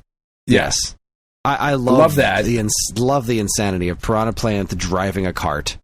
Like PD Piranha's got legs, not this thing. This thing's in a not fucking this thing. pot. No, yeah, which love this. I really do love this. No, I do too. All right, Pauline. All right. So where are we putting Piranha Plant? That's what I'm saying. We've already placed Pauline. I'm asking, do you like Piranha Plant more or less than Pauline? I like less than Pauline, I think. Diddy Kong. Oh boy. Less than Diddy Kong. Dixie? More than Dixie. Yeah. Oh, so we're splitting up the Kongs with a Piranha Plant. Okay. Yeah. I can get behind that. I can understand that. I'm down with that. Okay. I'm going to take a quick break so that I can set up Gambler. While you talk about, we did Monty Mole. Goomba. Yeah, Goomba. What do you think? Is that where... Goomba. Okay, so... Goomba's next. What are we thinking? I mean, Goomba is so iconic, right? I adore him in Mario Kart. He's got no arms. He's just right. There. So that I was just going to say, he has no arms. So I wonder what sort of adaptive or assistive technology that they're using, and I support the inclusion. It's the same thing in like Mario Baseball. Goomba clearly has near field telepathy, which is out fucking standing. Absolutely. So I'm gonna say above Mario. But I don't know how much higher than that. I think it goes above King Babam. Yeah, okay. I'm all right with that. Does Goomba beat Waluigi? No. All right, I'm with Close, you. But no. Close, but no cigar. Maybe if it was the Goombas from the Super Mario Brothers movie, we'd have a different conversation here. Man, I hope they are DLC characters at some point. That would be super fun. Like, what the fuck are we doing here, guys? I just want to see them done up in modern Mario art style. God, that would be so horrifying. Sidestepper. I mean, I love a crab. Love me a good crab. I'm a big fan. I think probably in the not in the Goomba. Maybe right below Mario. Do I like him more than the Kongs? I think that's kind of where my baseline is now. Because I don't think I like him more than Shy Guy. No. Do I like him more than the Kongs? No, I don't think I do. I don't think so. I love crabs, and I love the original Sidestepper design, but this Mario Kart specific Sidestepper, I love it, but I don't love it quite enough to be... Mm-hmm. It doesn't beat the absurdity of Piranha Plant. No, I don't even think it beats the absurdity of Wiggler. No, I don't think so. So I'm somewhere in the vicinity of maybe Rob King Boo here. Yeah, I think I would even put him below. Yeah, I don't know that I like him more than Toadette either. I think I like him more than Isabelle, which really hurts me because I love crabs and I love Sidesteppers. Sure. But there's something about there's something about the claws that's just not quite doing it for me. There's something here that's not quite landing for me that's giving him that perfect 10 out of 10. So I think I put him more above Isabelle, but not above Toadette. Yeah, I think that's fair. They could have been cuter or angrier. One of the two. Yeah, it feels like you weren't sure and you just kind of ended up in a middle ground that's a little awkward. Yeah, it's missing something. 1 second. All right, talk to me about Cheep Cheep. So, I love good Cheep. This is extremely high on my list. Yeah, I was going to say this. This is one of the most absurd things I've ever seen in my life. Yeah, it's pretty insane. So I'm trying to think to myself now, do I like a Cheep as a Mario Kart racer, as a character, more than I like Waluigi? And Let me don't send you know something that I do. That might seal the deal here. Okay. This is going to make a little sound for you.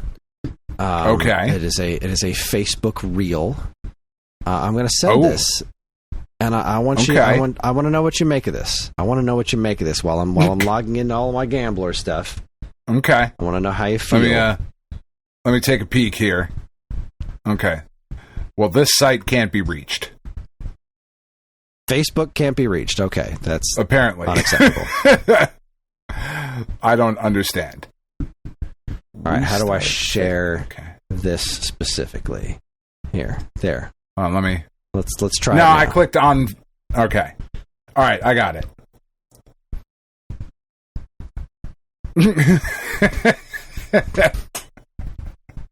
Look at the eyes, Dan. Look at the this fish is so confused about why he's here.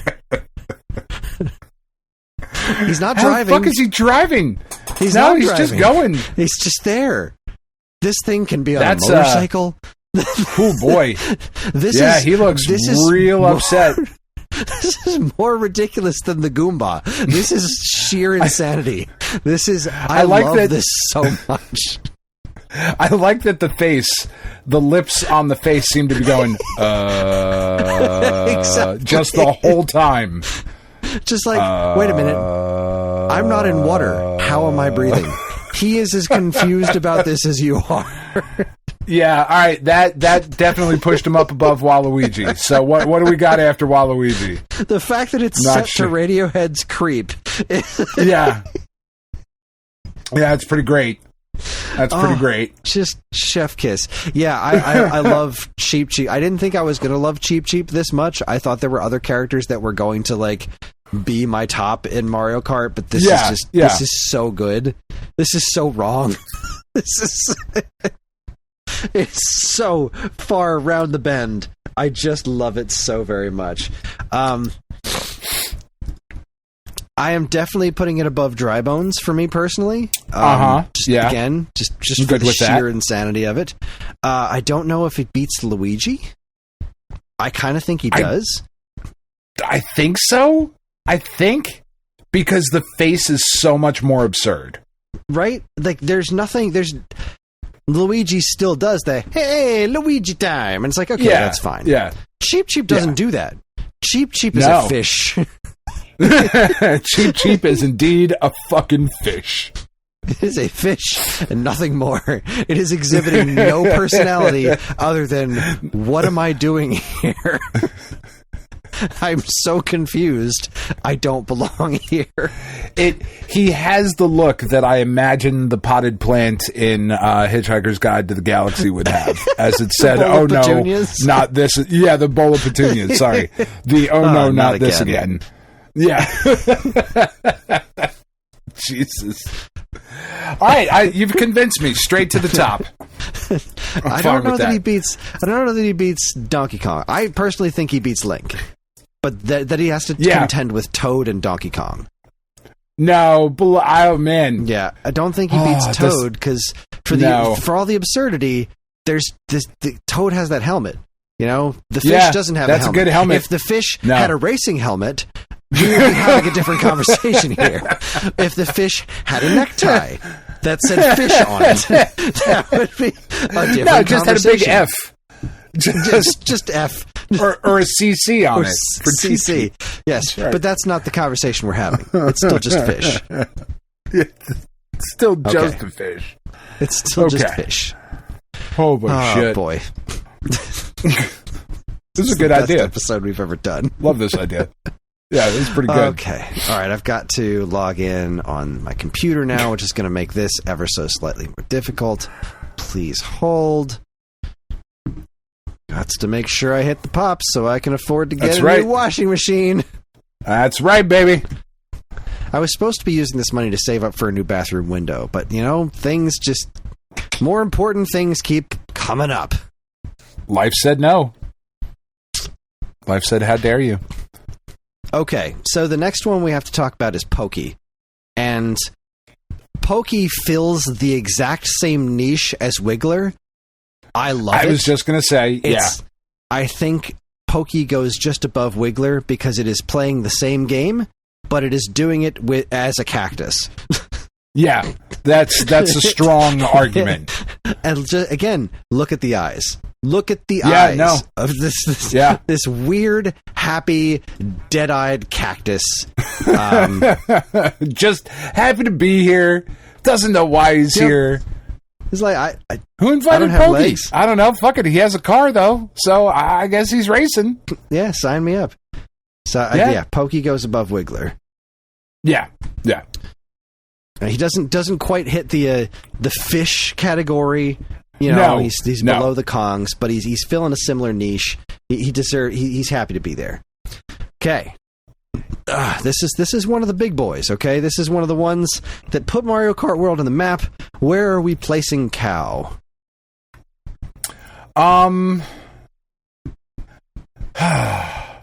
So I don't know. Okay, so here's my thought. So this one I have a hard time with, right? Because I haven't played it. Right. And it's goofy as shit. Right. You can just look at the picture. That's literally all you need to know. Imagine Cow doing stunts on a moped. Right? This is great. Yeah. I think Cow definitely beats King Babam, but after that is where I start to question things. Does it beat Goomba? Because Cow at least has extremities. Cow is Cow. Goomba Cow is Cow. Is not Goomba. Not only is Goomba using near-field telepathy to control whatever vehicle he's using, which is but pretty he's great. Angry the entire time. Yeah, is Angry he is Mushroom not happy. Better than Happy Cow? Because Happy Cow is wonderful.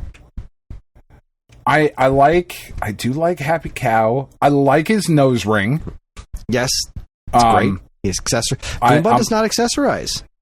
No, Goomba doesn't accessorize. Goomba doesn't have a nose ring. I'm thinking of getting a nose ring just like that. In all seriousness, I've never had anything pierced, and I think it might look okay.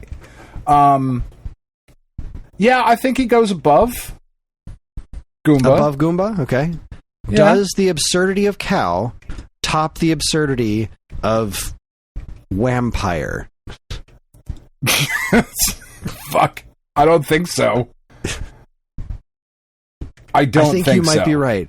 I think Waluigi's lanky-ass legs and West Side Story snapping...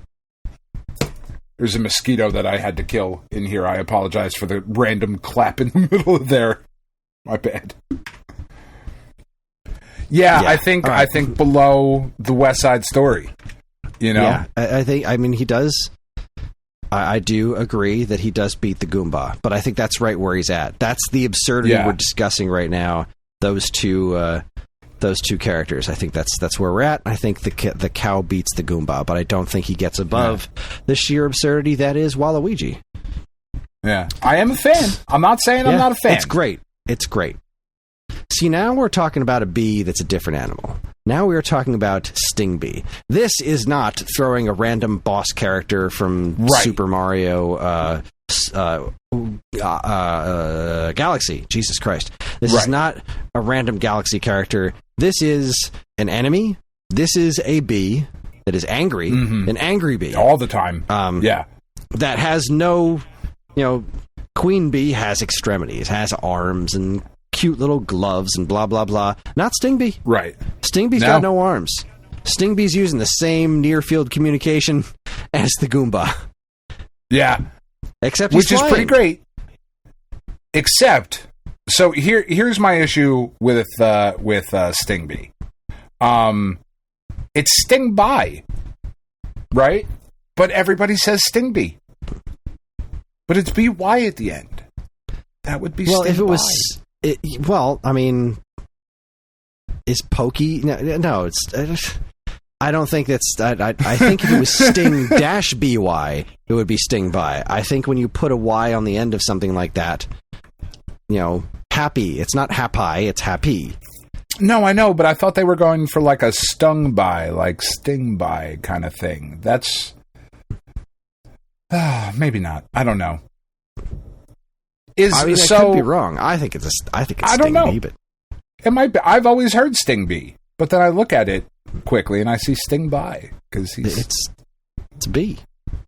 So he's not beating Vampire, right? He's not. Correct. Yeah. No. The absurdity of this is not fish. This is like, fish is just confused. It makes no sense. It's completely insane. This is like he's he's controlling this cart with pure rage. Yeah, this is an angry bee that wants to murder everybody. Fun. Yeah, that is fun. That's great.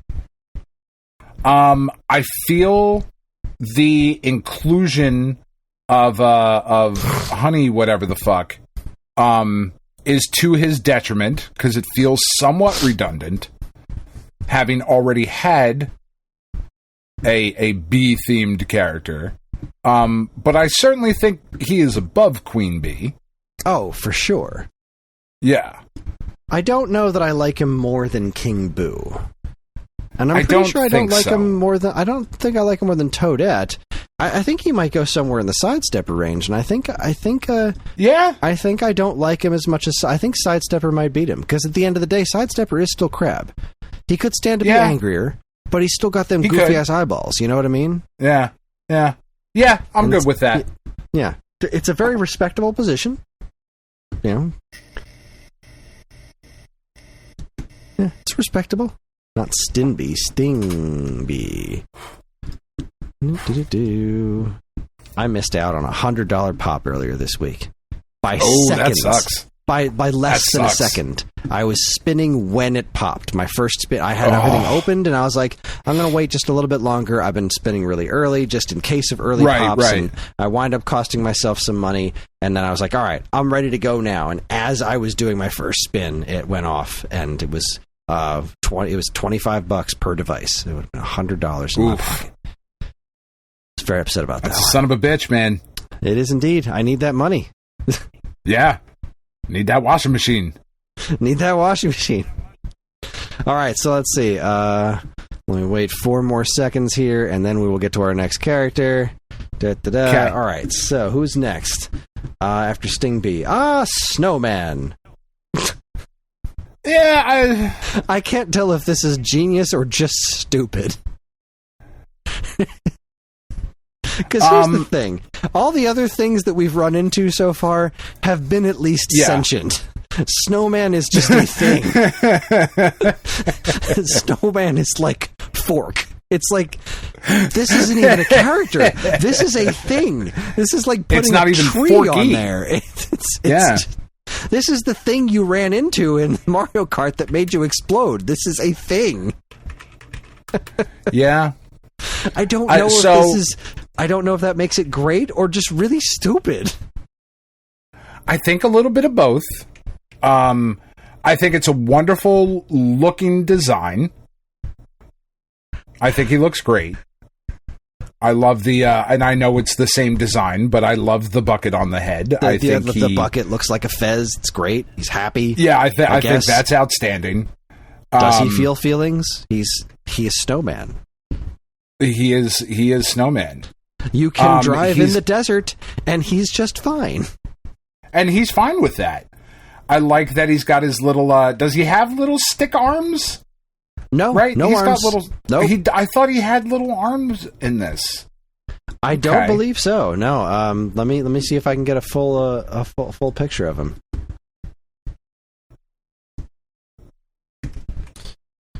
Nope. Hold on, I will send you this picture so that you can see the glory of the full Snowman experience. There you go. Okay. See, I mean it's a good looking picture. It's just a ball of snow with a scarf, and then a happy ball of snow with a carrot nose and a bucket fez for a hat. It's just magical. But it's also a thing. It is not sentient. It is also a thing. What is happening? Right. This isn't Bleak, right? This isn't that fucking... That's the thing's name from... Oh, what is that? Oh, which one is he in? The big fucking snow monster thing. Am I thinking of the right thing? Frozen? I don't know what you're talking about. No. Isn't he a fucking Donkey Kong thing or a Dixie Kong or... Am I totally making this up? Do I have no idea what I'm talking about? Maybe, or maybe I don't know what you're talking about. Help me. Oh, hold on. I gotta look now. Hold on. Something randomly just jumped into my head called Bleak and is like a snow monster fucking thing. Dixie Kong Bleak? Am I totally wrong? Isn't there a Bleak thing?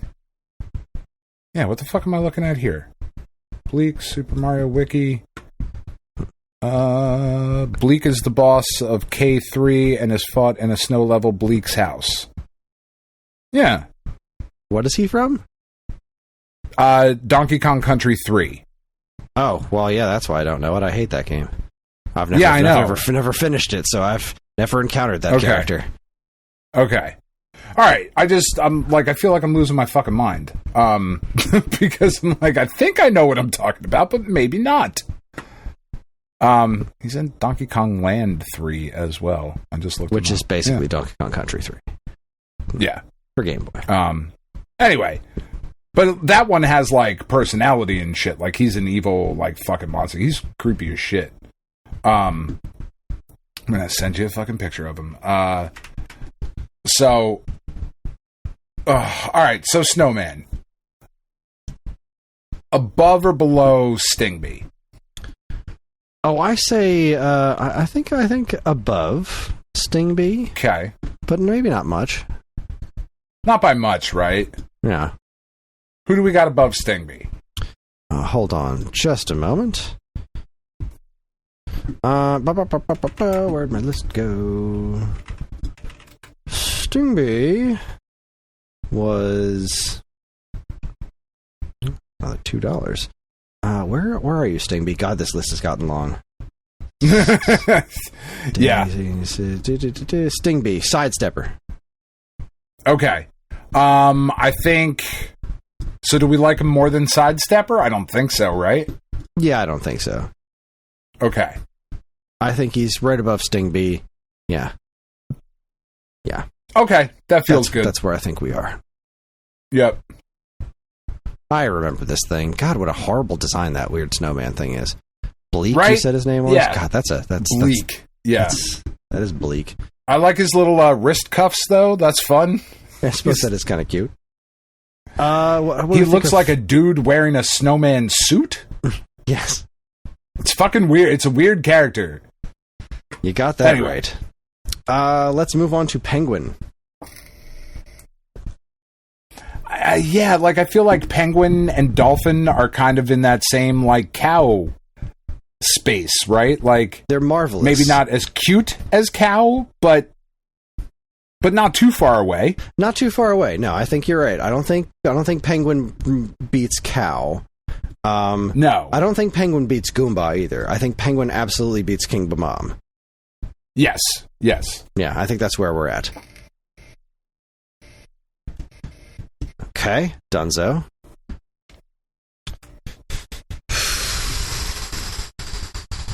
Parabitty-Bud. Yeah, I don't... This one, I just don't care about. You don't have I understand that you don't have a whole lot of connection to Parabitty-Bud. Yeah.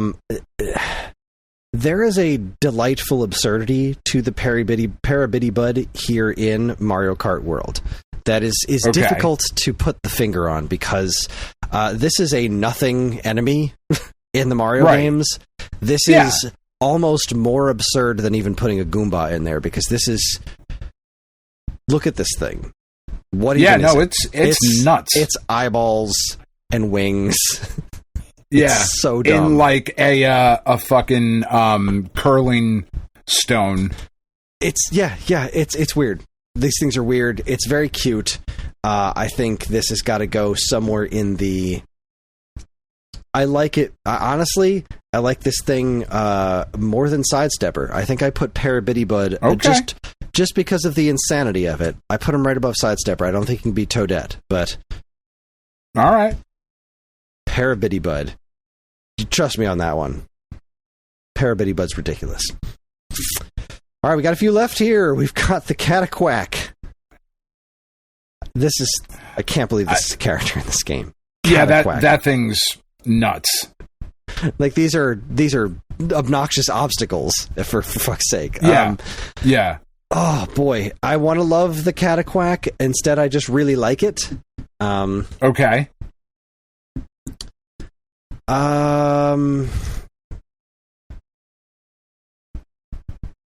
Sidestepper, Snowman. I think the Cataquack goes above Stingbee. It's right in the Snowman area, right? Because it is sentient, but it doesn't have eyes. So does the fact that it's sentient but blind beat the fact that it's a snowman? Like what are we looking at here?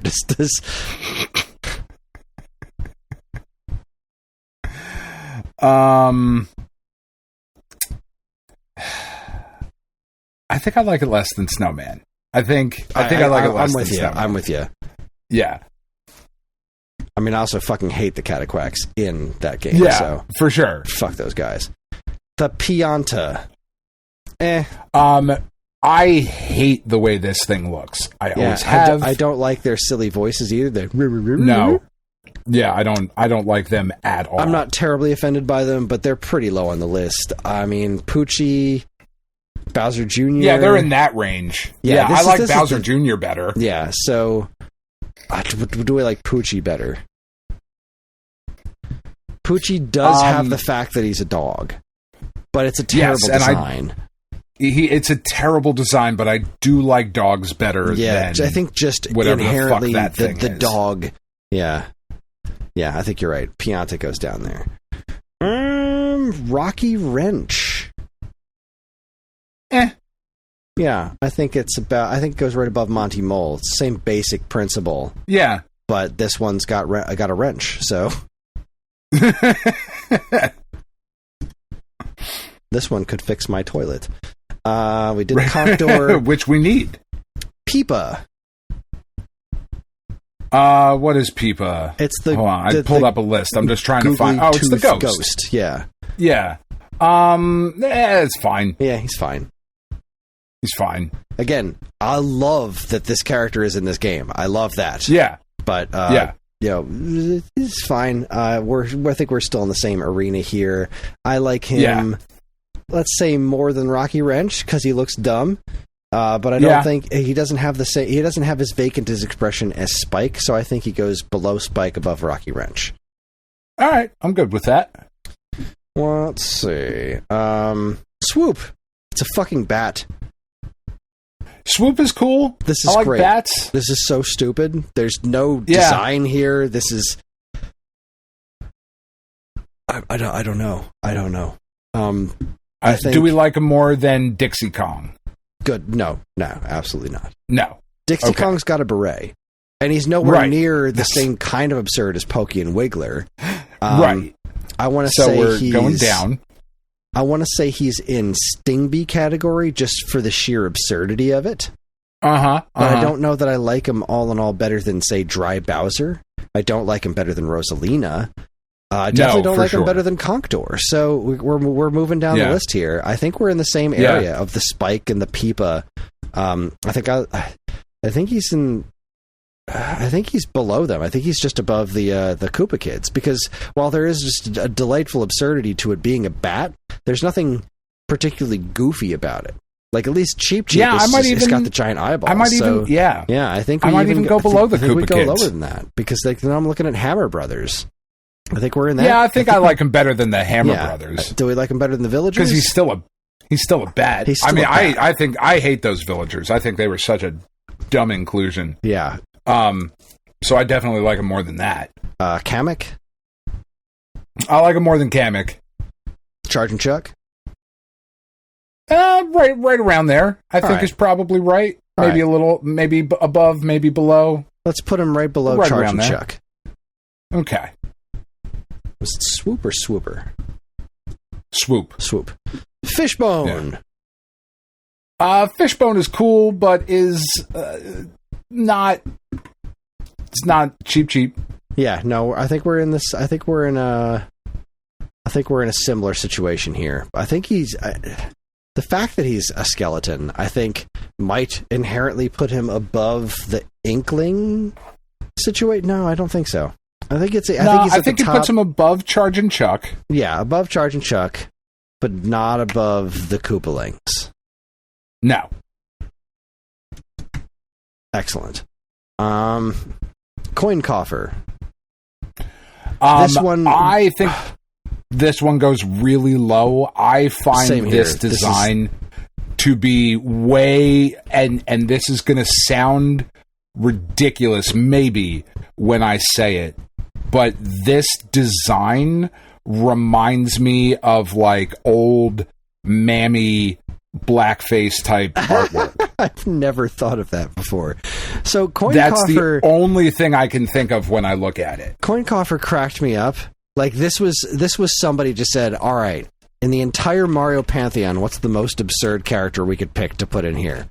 And somebody went through a list and said, there it is, Coin coffer. There it is, yeah. This character has not had much of a history. It's complete. It's a purse. It's a living purse. Yeah. It's the dumbest thing ever. I appreciate this character way more than I like him. So as far as this goes, we're in this vicinity of random characters that we don't love. I think he goes above the villagers. No, I don't. I think he's in the lower than...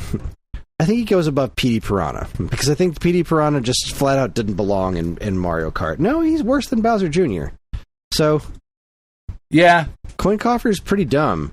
Coin Coffer is not as bad as Pianta, but it still doesn't have the dog factor. So Coin Coffer can't beat Poochie. Yeah, I agree with that. There we go. All right. Yeah. And now I believe this is the last one. In fact, I'm going to declare it's the last one because I don't want to do this anymore. Because I've had a fucking enough. Yeah, this was really fun, but now it's over. It's 9 o'clock, and then we've still got a lot of stuff to talk about. So, for the last character, and this one's actually going to be a little bit tough, is Dolphin. I kind of think he's right there with Penguin. You know, does Dolphin beat Goomba? See, here's the thing, and I don't know if I don't think he beats Goomba. I don't know that this should beat. I don't know that this should be incorporated into the decision.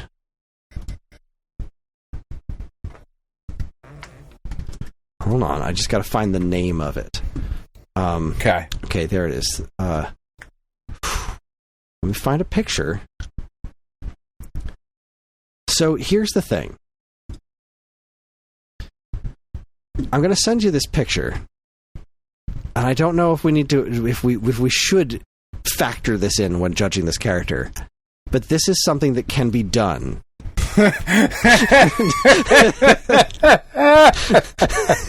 There is a motorcycle. Never mind. Top of the list. That is right up to the very top. That's it. A motorcycle called the Dolphin Dasher. That is literally this character. And when you play as Dolphin, it doesn't ride in the cart. It's just floating there. And it is so happy to be there. Holy shit. That is the dumbest fucking thing I've ever seen. Fish is looking around like, I don't know. I'm just as puzzled as you. Dolphin is just like, fuck it, this is great. This is amazing. This is amazing. I'm riding a Dolphin motorcycle. I mean, I wanted a Switch 2 for Bonanza. I now need to have a Switch 2 just for this. I hate playing as the motorcycles. I really do. Oh, this is fucking incredible. I'm a different person now. I'm a different person than when we started this experiment. Right? This is my go-to character. Almost all the time. And I go back and forth because as great as Dolphin on Dolphin action is, there's another bike that I love quite a lot. Fuck, that's great. I gotta find a picture of this. Here we go. This is another motorcycle option in Mario Kart World. Okay. All right, hold on. I'm getting there. Oh, that's pretty good too. So I go back and forth between Dolphin on Dolphin and Dolphin on Rob because there's a Rob motorcycle. I don't love that it's only the Famicom colors. I wish there was an actual gray North American Rob motorcycle. Yeah. But Dolphin on Dolphin. I mean, this is ridiculous. That's something. That's chef kiss right there. So we got to look at this from the top, right? I mean, does Dolphin beat Cheep Cheep? Where did Cheep Cheep? I mean, Cheep Cheep's in third place. Cheep Cheep isn't riding Cheep Cheep. No, Cheep Cheep. There is a fish bike, but it's like a realistic fish, and it's not the same. Yeah, no, that's not Dolphin the same. Riding Dolphin. But Cheep Cheep. Yes. Cheep Cheep is scared. Sure, no, but this is something else entirely. This is something else entirely. This is a whole other level of fucking stupid. This is just the dumbest fucking thing I've ever seen in the best fucking way. I might write a whole blog post about this coming week. I hadn't even thought about what I was going to write yet. This might be it. Does Dolphin on Dolphin beat Toad? Remember, it kind of does for me. Toad in the helmet. Yeah, no. Dolphin on Dolphin is funnier than Toad in the helmet to me. Is Dolphin on Dolphin superior to Donkey Kong? I think that is where I draw the line. All right, we've done it. We've found the limits. Are you good with that? I am. Okay. Would you have put Dolphin above Kong? Oh. If it wasn't for his new design, maybe. Right? Like, maybe. I love this new design for Donkey Kong. I love it so much. I do too. And I think it's wonderful. I don't dislike the rare Donkey Kong. Like, I know the internet's just like, you either, if you like this new design, you've hated everything Rare's ever made. Like, fuck you.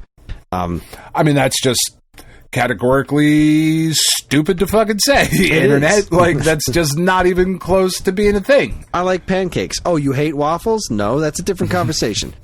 So, I like pancakes. You're a fucking Nazi? Like, whoa! This new design of Donkey Kong, I adore. The only thing that holds me back slightly on the Donkey Kong thing is that one of his poses is a dab, and I don't care for that. No, I hate that. That a lot. That said, I don't think that detracts from Donkey Kong's entire history in Mario Kart, right? Because, like, right. And I think his new design pushes him over the top. So, and the fact that his new design is so fucking huge, he's just got these this silly face and the giant broad shoulders, like this fluffy fur. He's wondrous. So, yeah, no, he's great. I think this list is perfect. I think we have done this exactly correct. And we will hear no arguments. Exactly. That's it. So here it is. The grand rankings of all the Mario Kart characters, which we've been talking about for over an hour. Give it to me. Bottom. We're going bottom to top here. The most wretched of the wretched, Baby Peach. Then Baby Rosalina, Baby Daisy, Baby Mario, Baby Luigi.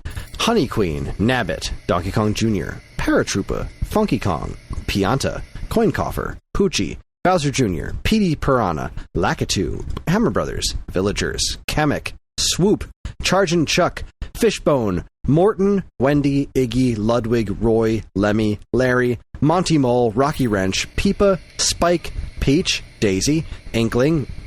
Ellie would kill me if she knew Peach was this low on the list. She fucking loves Peach.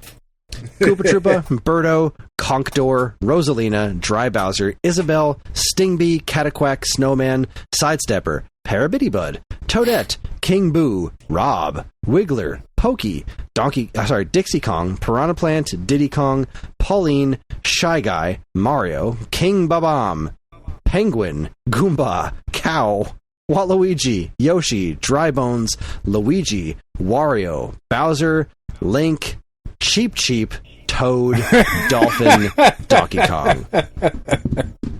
Yep, that is a perfect list. I love this. Perfect list. All right, everybody, that is it. That's going to wrap up our first segment. We're going to take ourselves a quick break, and when we come back, we're going to talk about what's going on in week-old news. You're listening to the Stone Age Gamer podcast from Geekade.com. Stick around.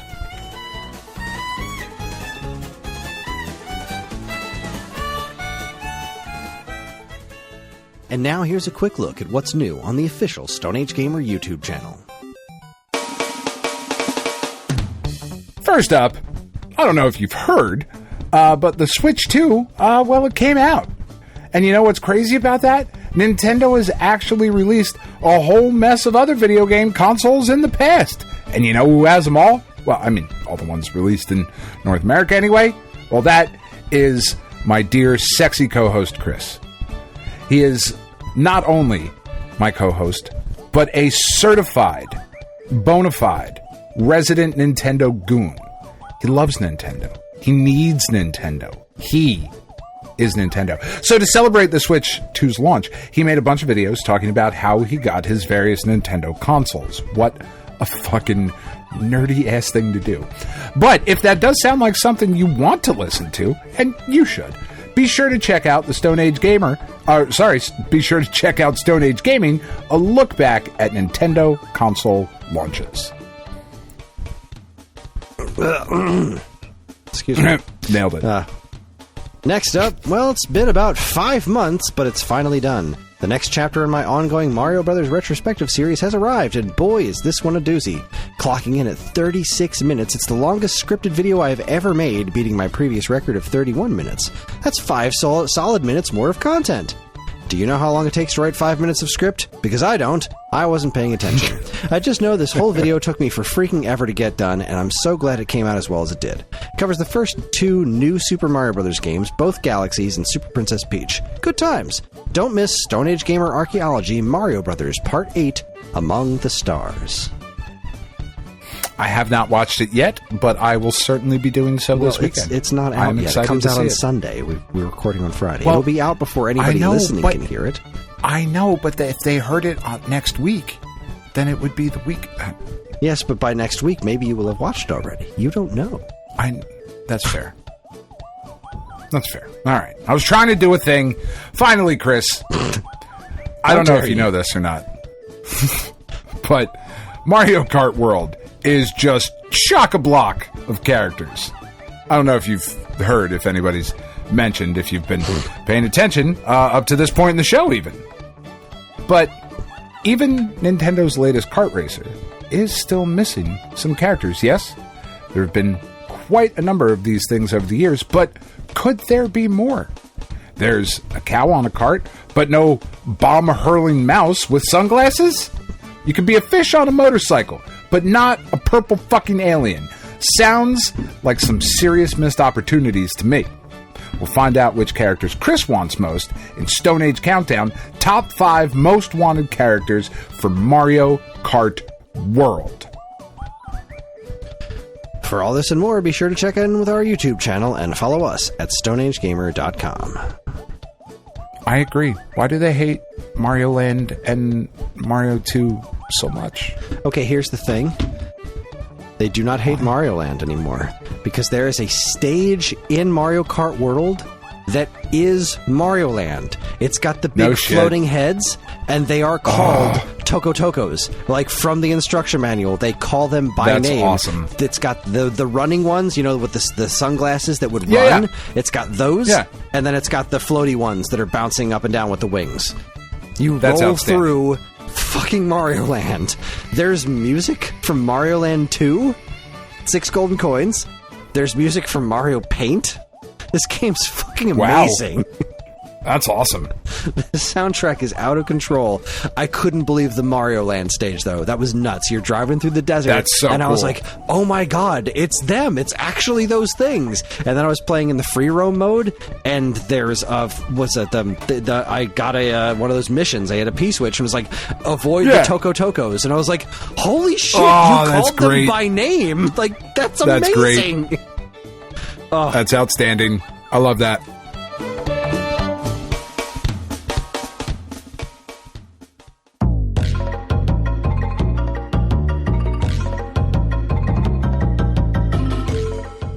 All right, everybody, we are back, which means it is time for the grand return of my favorite segment, your favorite segment, everyone's favorite segment. Strap yourselves in for Week Old News. Welcome to Week Old News, where we discuss all the news that was new a week ago. And possibly more. I don't know. We haven't done this in a little while, so let's let's just see what's in my saved bookmarks here. First up, we've got this man is buying Commodore. So, time extension reports. It's easy to forget today, but once upon a time, Commodore was a huge force in the world of computing and interactive entertainment. Blah, blah, blah, blah, blah. So some dude's gonna buy the Commodore name, the whole brand, apparently.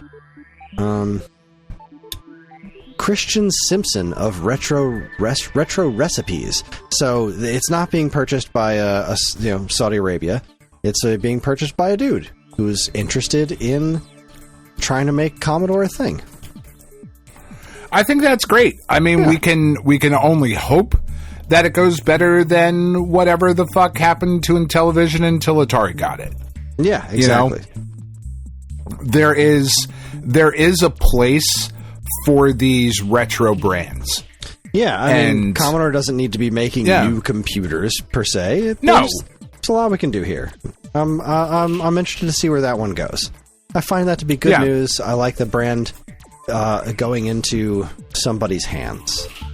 Huzzah.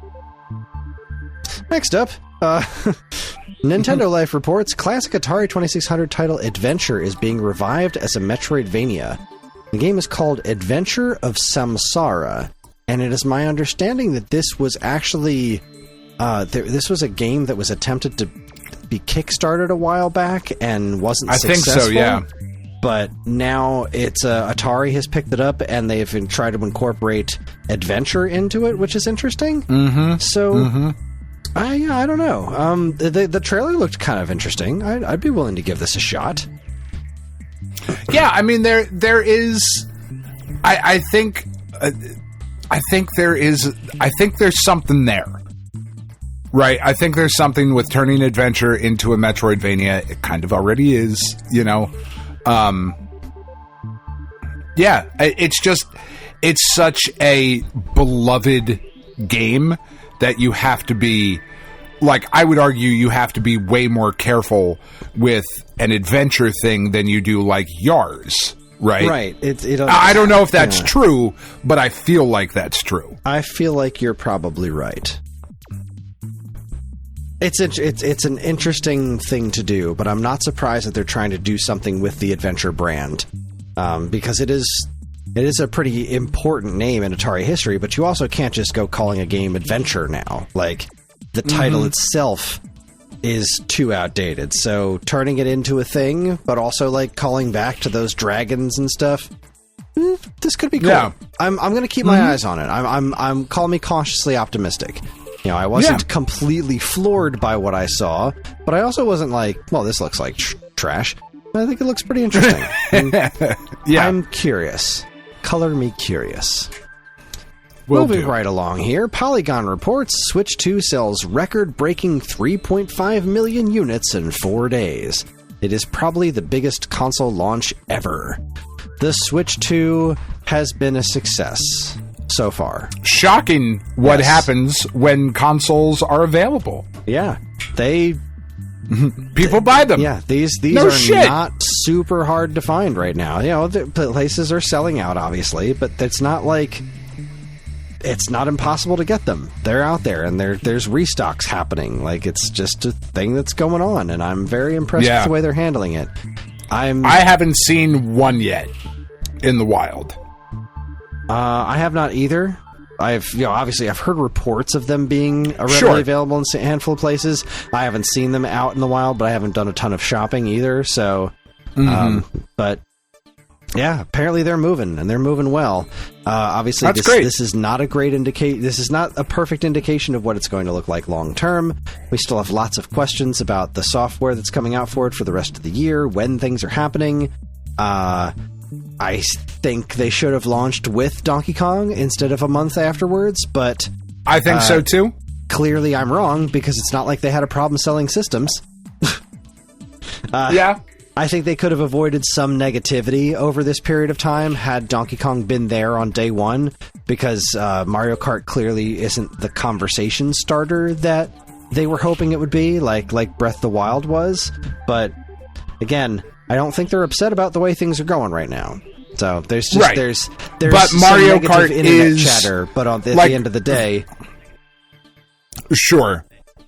Yeah, it's great. Like the thing with Mario Kart is that even with like the open world and the free roam and stuff, like it's just the next Mario Kart. Yeah. Right. Like the Switch is kind of in this, or the Switch 2 is kind of in this weird position where it is exactly what it should be, in that it is a more powerful Switch. With a couple of extra neat features, but for the most part, this is not a gigantic leap forward. It's taking what you were doing and were successful at and doing more of that, just a more powerful system. Yeah. That doesn't lend itself to being overly excited as far as like reporting and stuff is concerned. Like it's exactly the system good. It needs to be. It's not a super exciting thing. But it is, I believe it was the right move. But you're right, it's not a really exciting thing by nature because it's not some weird new thing. But that's not a problem, and I don't think that's going to be a problem long term. But I am not a professional industry analyst, so we'll leave it there. But it's off to a killer start. So good for you. Good for Switch. Way to go, Nintendo. Good on the opposite side of business being smart, IGN reports GameStop to double down on high-margin potential trading cards, Pokemon trading card game, and the that's a weird headline, natural extension of our existing business. Look, guys. Pokemon cards are really hot right now. So you just invented a bunch of money in Bitcoin, and you're like, you know what? We can't keep Pokemon cards to start. Let's be a card store. Stop it. Please just pick a thing and do it well. Stop trying to chase the next thing that's going to make you all the money, and just do what you do well. It's just focus on quality over quantity. It's how you maintain long term, and GameStop makes me sad. Well, there's a lot of it. Like, I have a lot of negative feelings towards the card industry, just kind of in general right now, because it's all owned by fanatics. Now I'm talking sports cards here, right? Like, before Topps had the exclusive with Major League Baseball, and Panini had the exclusive with the NFL and the NBA, and I think Upper Deck has the exclusive for hockey, but hockey doesn't really move the numbers that the other three do. And then there's, like soccer cards and UFC and like that sort of stuff. But Fanatics went and signed an exclusive deal with Major League Baseball, which effectively killed Topps. So then they bought Topps, and then they also signed an exclusive with the NBA and the NFL. So now Fanatics has the top three major sports cards, all exclusive to them, and they fucking suck. Fanatics is a piece of shit company that does nothing but lower standards to increase profit margins. That is all they do. It is bad for the business. It is bad for the hobby, and they are going to flood the market with product. And it is going to be inferior bullshit product, and GameStop will have a ton of it. So now that sports cards are going to be readily available again, they're also going to suck. And eventually they're going to put their eyes on something like Pokemon, something like Lorcana, something like, Yu-Gi-Oh! Or whatever the fuck, and they're just going to keep pushing it, and it's just a shitty place for the card market to be. It really does suck. I mean, Pokemon right now, even just trying to get packs of cards for John is near impossible. Because every time there's a new shipment of Pokemon cards at every store, Target, Best Buy, GameStop, Walmart, everywhere that sells cards, every time there's a new shipment, there is a line of scalpers out the door ready to buy the entire inventory and flip it online. Yep. And they're allowed. They're allowed to do it. For the last couple of years, I've been just at ShopRite. They would have Pokemon cards at the registers. Yeah. Can't do it anymore. Now people know when they get their shipments, and they will buy the entire box, every pack they have, before it makes it out to the sales floor, so kids can't get their Pokemon cards. Yep. It was the same thing with baseball during the pandemic. It's the same exact fucking thing. It's all a scalper's market. It's just exclusively and it's all scalpers. A bunch of dudes. It's a bunch of white dudes with shitty beards in fucking shorts and flip-flops. Like, they all look the fucking same. Like, it's the same guy, but like 12 of them at every fucking store. It sucks. I hate them. Yeah, it's really, really sad. And GameStop's getting in on the action. Yep. Yeah. Speaking of bad news, Go Nintendo reports Donkey Kong Country TV series now available for free on YouTube.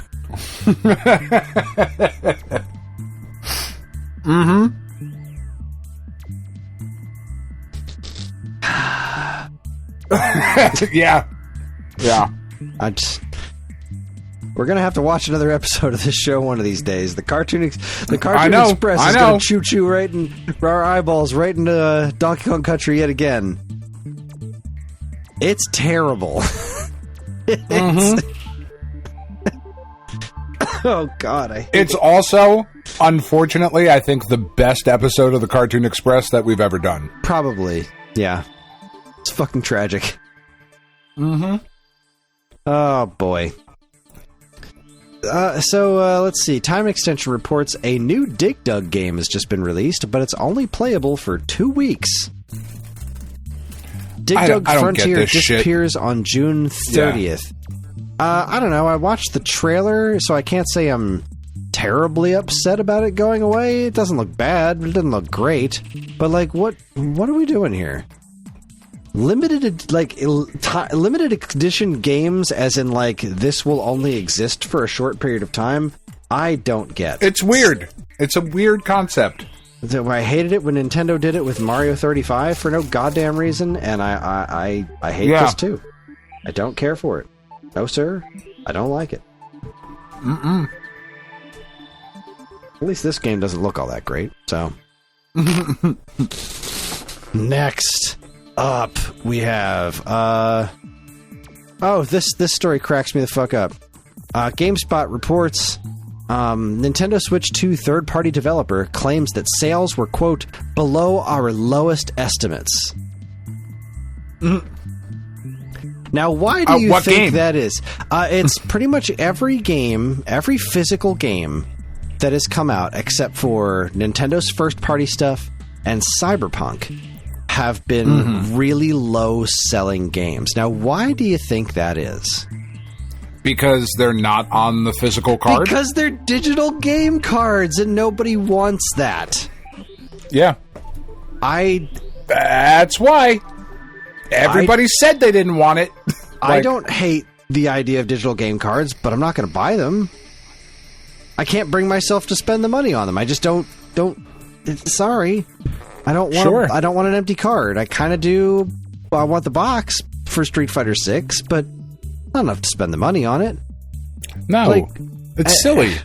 And also, most of these games have been out on other platforms for a little while. They're not. Yeah. Like Split Fiction, I get. That's only been out for like a couple of months. That's not that. That's it's still in its sales period, right? Right. But a lot of this other stuff, like Sonic X Shadow Generations. Did you really think that was going to sell 1 million copies? When we're going to get Mario Kart. We're going to go home. We're going to play that. Cyberpunk sold because that game is on that card. But right. None of that. And it's Cyberpunk. Yeah, and it's a playable, portable Cyberpunk. Yeah, apparently for people that don't have a Steam Deck. Apparently it's quite impressive, which really freaks me out because it looked really shitty a while back, but apparently the final product is really good. Yeah, but nobody wants the game keycards. And like, of course... Yeah, I mean, and that's not a surprise. The publishers aren't thinking this. The publishers aren't looking at it and saying, like, oh, it's the game key cards. We really need to convince Nintendo to give us new options for card sizes so we can put our full games on things without having to pay for the biggest possible card. But they're not looking at it that way. They're looking at it like, people don't want to play our games on Switch 2. It's like, no. Hold on. People want to buy your game physically on Switch 2 and then have it on the card. That's what they want. If they just want to go digital, they'll buy it on Xbox. But I'm very afraid that a lot of companies are going to totally misread the tea leaves here, and we're going to wind up with a whole lot of stupid gaps in their release schedule. It is very, very possible. It is unfortunately one of the dangers of sticking with that sort of physical media. That, and not even just physical media, but that sort of proprietary physical media. Third-party shit had a hard time on the Switch. Like, I don't think we should be surprised that third-party stuff is going to continue to have a hard time on the Switch, too. Thankfully, Nintendo's lineup is strong enough where... When did third parties have a hard time on Switch? Well, I'm saying, like, some of the bigger stuff, like the stuff that didn't come out, like the bigger games that had issues, like Mortal Kombat and Maddens and that sort of stuff. Right, well, the game was programmed like shit, sure, but... Yeah. Largely but they speaking, were doing third that. Parties have cleaned up on Switch, which is why it's right. When you're looking at why have they cleaned up on Switch but not on Switch 2? Is you can buy this shit on Switch 1. Yeah. And sorry, the migraine is set in, so my thoughts are a little jumbled right now. Yeah, no, I understand. I get it. Yeah. That was more what I meant. And you see things like with the what was it? The Hogwarts Legacy. That was like you were buying access to the streaming version of that, right? Was that one of the ones? No, that wasn't a cloud game. Or that was like Resident Evil was a cloud game. Resident Evil was a cloud game. Yeah, that kind of shit. Like people don't want that, That's not what people are looking for. So I don't think it should be a surprise that when it's all of that it's a problem. Yeah. Like, what are you surprised by? You're doing the thing that didn't sell on the Switch. Yeah. You're like, it's not selling here either. They're not just going to buy it because it's on the Switch, too. Like, most people got Mario Kart. They're pretty good for now. And then they've also got their entire Switch 1 library to go back to in fun new ways, right? Because the Switch 1 games, a lot of them look and play better than they did on Switch 1. So, like... You've really got to make your case for a new game on Switch 2. Right. And not a new game that's been on other systems except for Cyberpunk. Yeah. Yeah. Last but not least, Time Extension reports one of the best arcade platformers the last few years is getting a sequel. We're getting a sequel to Donut Dodo. Yeah, I saw that. That's awesome. Donut Dodo Fantastico has been announced, and I couldn't be happier. I've loved every game that this Pixel Games Sorrel S. I don't know how you're supposed to pronounce that. I've loved every single one of their games. I can't wait till Looney Landers comes to other platforms. I've been really enjoying that one on VCS. I play it like once a week. Yeah. Great stuff. And of course, Donut Dodo is the cream of the crop there. So I'm super thrilled that one's getting a proper sequel. Yeah, no, that's great news. Like these sort of like quick burst arcade style games still have a place. They still have a home. Especially when they're done really, really well. Yeah, when they're just super fun. Donut Dodo Fantastico. Just love it. There's a couple of good name. I think there's screenshots available, and there's the title screen with just wonderful music playing. Mm-hmm. Thrilled. Yeah, it's good stuff, man. Yeah. Good stuff. And that's where we're going to leave week old news. I love leaving week old news on a high note. You love ending on good news for a change. So we're going to take ourselves another break, and we'll come back. We're going to check in with the checkpoint, and then we're going to go to hell in bed. You're listening to the Stone Age Gamer podcast from Geekade.com. Stick around.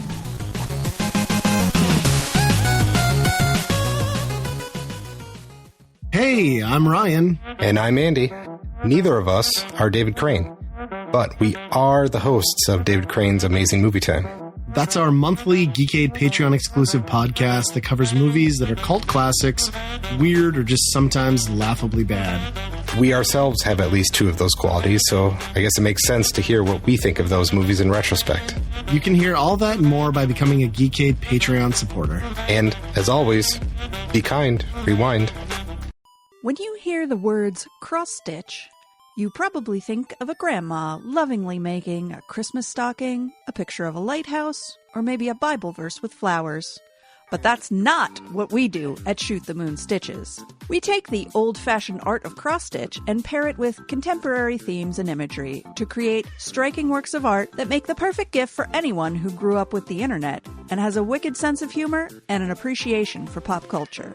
From cult favorite TV shows and movies, to retro video games, to TikTok trends. If it's made you smile, chances are we've stitched it. You can shop our selection of art and gifts by going to Etsy.com and searching Shoot the Moon Stitches. For all your fun, feminist, fandom fiber art needs, visit Shoot the Moon Stitches.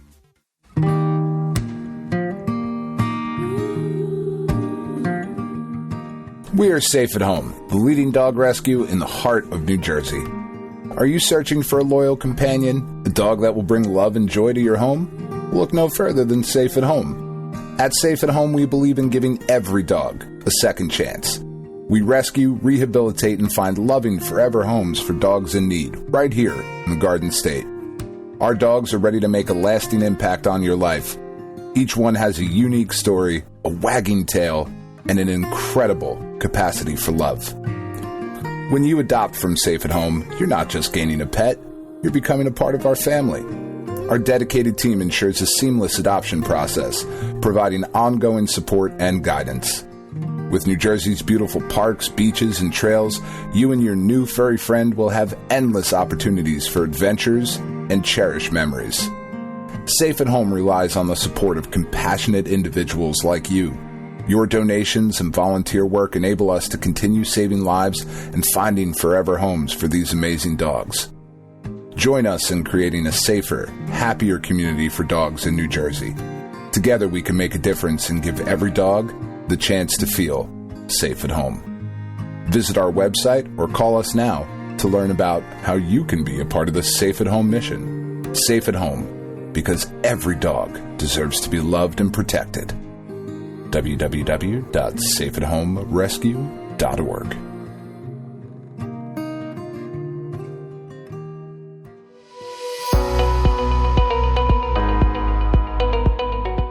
Hi everyone, Kris here. Podcast listening is free, but podcast creation is not. That's why the Geekade Patreon exists. In an effort to help us pay the bills, we've got a Patreon page set up where you can gain access to our monthly podcast topic schedule, get early access to many of our shows, and more. If you'd like to help support Geekade and keep these shows running week after week, head over to the Geekade Patreon page, linked in the show notes of this very podcast.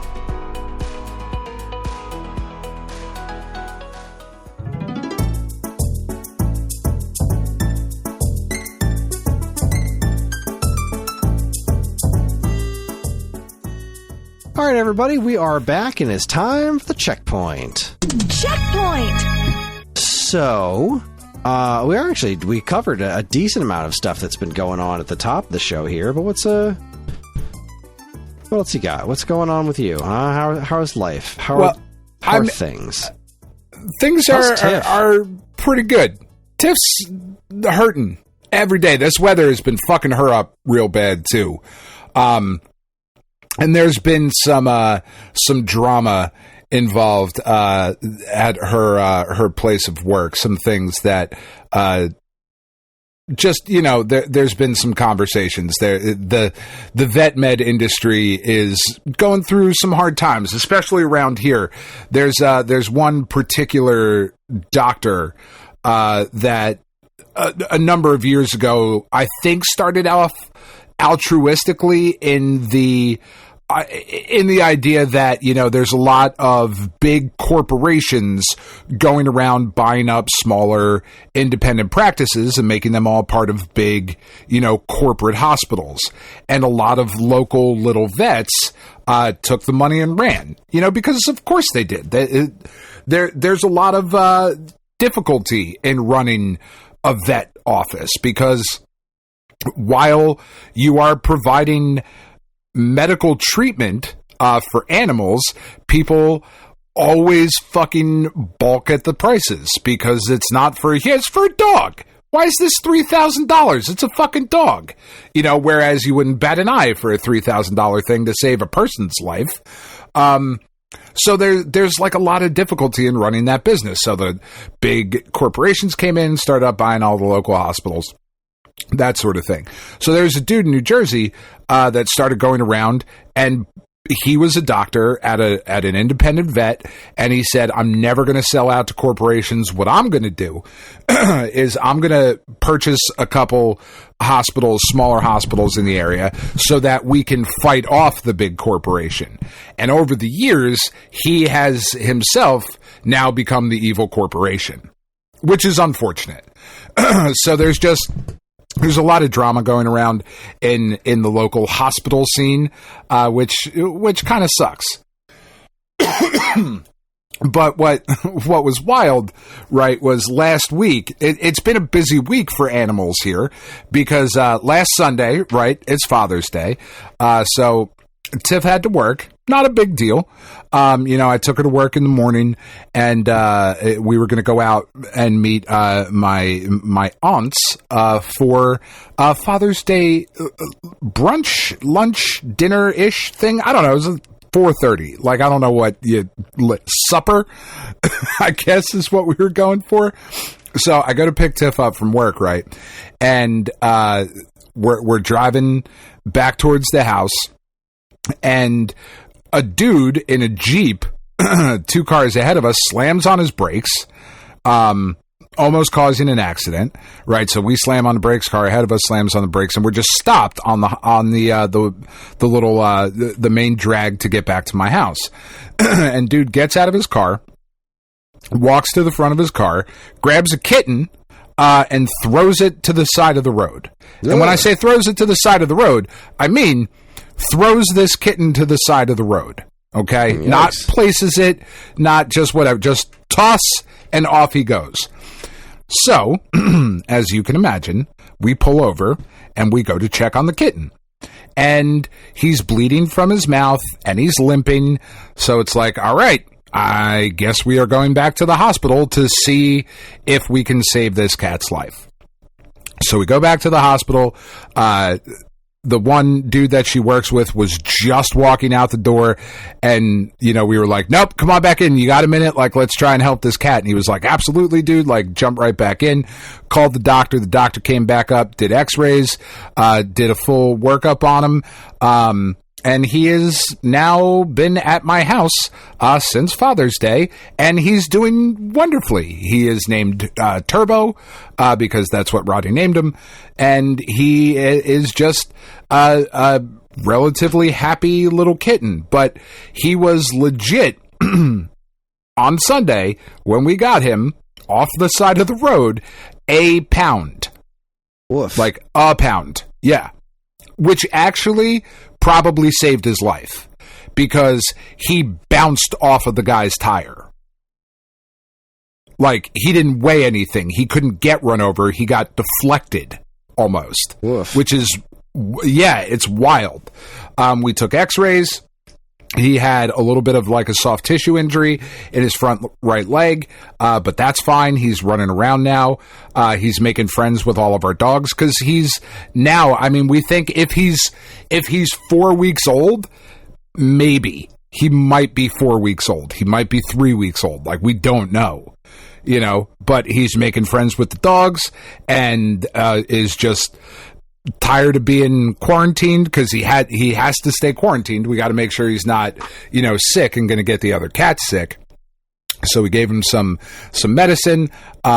He will be unquarantined tomorrow, and he's just going to be here until he gets adopted because he's a friendly, happy, lovely little cat.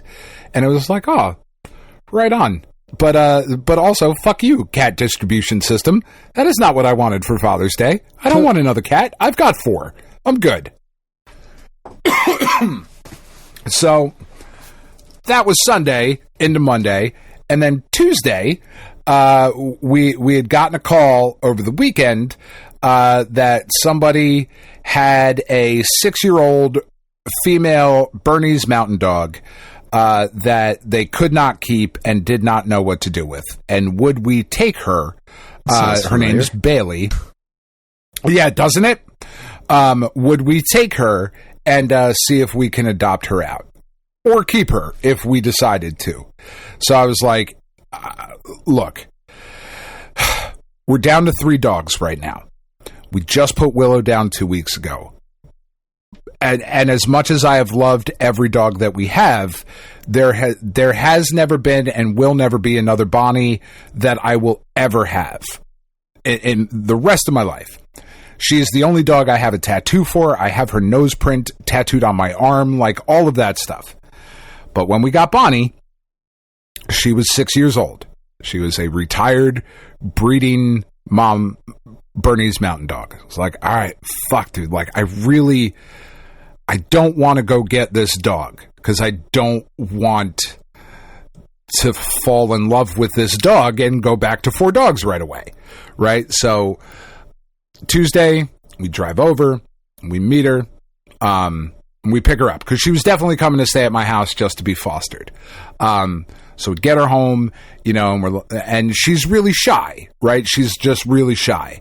And she's taking a little bit to warm up to us. You know, we're like, come on, Bailey, you're a good girl, and doing all that stuff. And she's kind of like looking at us and whatnot. And the people that we got her from, they were like, she's real timid. She doesn't get up on the couch. She's fine with everybody, you know, like she's never been aggressive, none of that stuff, but she just kind of lays in the corner and just kind of looks sad, you know? Like, all right, cool. So, you know, we're sitting there in the first night. It's like, come on, Bailey, you can come up on the couch, that sort of thing. And no, she doesn't want to get up on the couch. She's just kind of laying down. Like, okay, cool. Second day we have her. Now it's Wednesday. Cause we got her at like 7:30 at night too. So came home and basically went to bed, just left her downstairs with Sarge, and her and Sarge got along just fine. So that's cool. So Wednesday, I have to go into work for a little bit, come home from work. We're just kind of sitting there with her, and she's warming up a little bit. But Thursday, she was like, all right, I guess you people are pretty cool, because she was right up on the couch. Like, right up on the couch, sitting with me, sitting with Tiff, and then I was sitting over on my chair, and I got off of my chair, and she jumped right up on the chair, and I was, Bailey, what are you doing? Like, I was told you do not like furniture. What the fuck is happening here? So she's right up on the couch, she's getting along with the other dogs, and now her name is Indy, and she lives with me. Because, of course, that's what was going to happen. Of course, that's what was going to happen. Yeah. We named the dog Indiana, Chris, and that's where we're at. The dog? You are named after the dog? Oh, boy. So, for my Father's Day, my kids saw Indiana Jones for the first time. Nice! Yeah. So I decided that what I wanted for Father's Day was they put Indiana Jones The Last Crusade back in theaters. It's one of my very favorite movies ever. It is my favorite Indiana Jones movie, without a question. So that's what I wanted. I wanted to go see Indiana Jones with my dad. And I wanted everybody to come with. So on Saturday, it was Karen's movie pick. She was like, fuck it, I'm going Raiders. So we watched Raiders of the Lost Ark, and the kids thought it was pretty great. And then we went to the theater and watched Last Crusade, and the kids thought it was pretty great. And then afterwards, we went to Chili's, and I ate an irresponsible amount of food that I had a hard time existing the following day. I ate. Yeah, it's not great. I was so full. I was so happy, but I was so full because there was just food in front of me that was so delicious, and I needed to eat it. And oh my god, there are chips and beef skillet queso. Salsa and so good. Oh, good stuff. God, it's so good. Their mozzarella bricks are seen. Oh my god. Yeah, Chili's.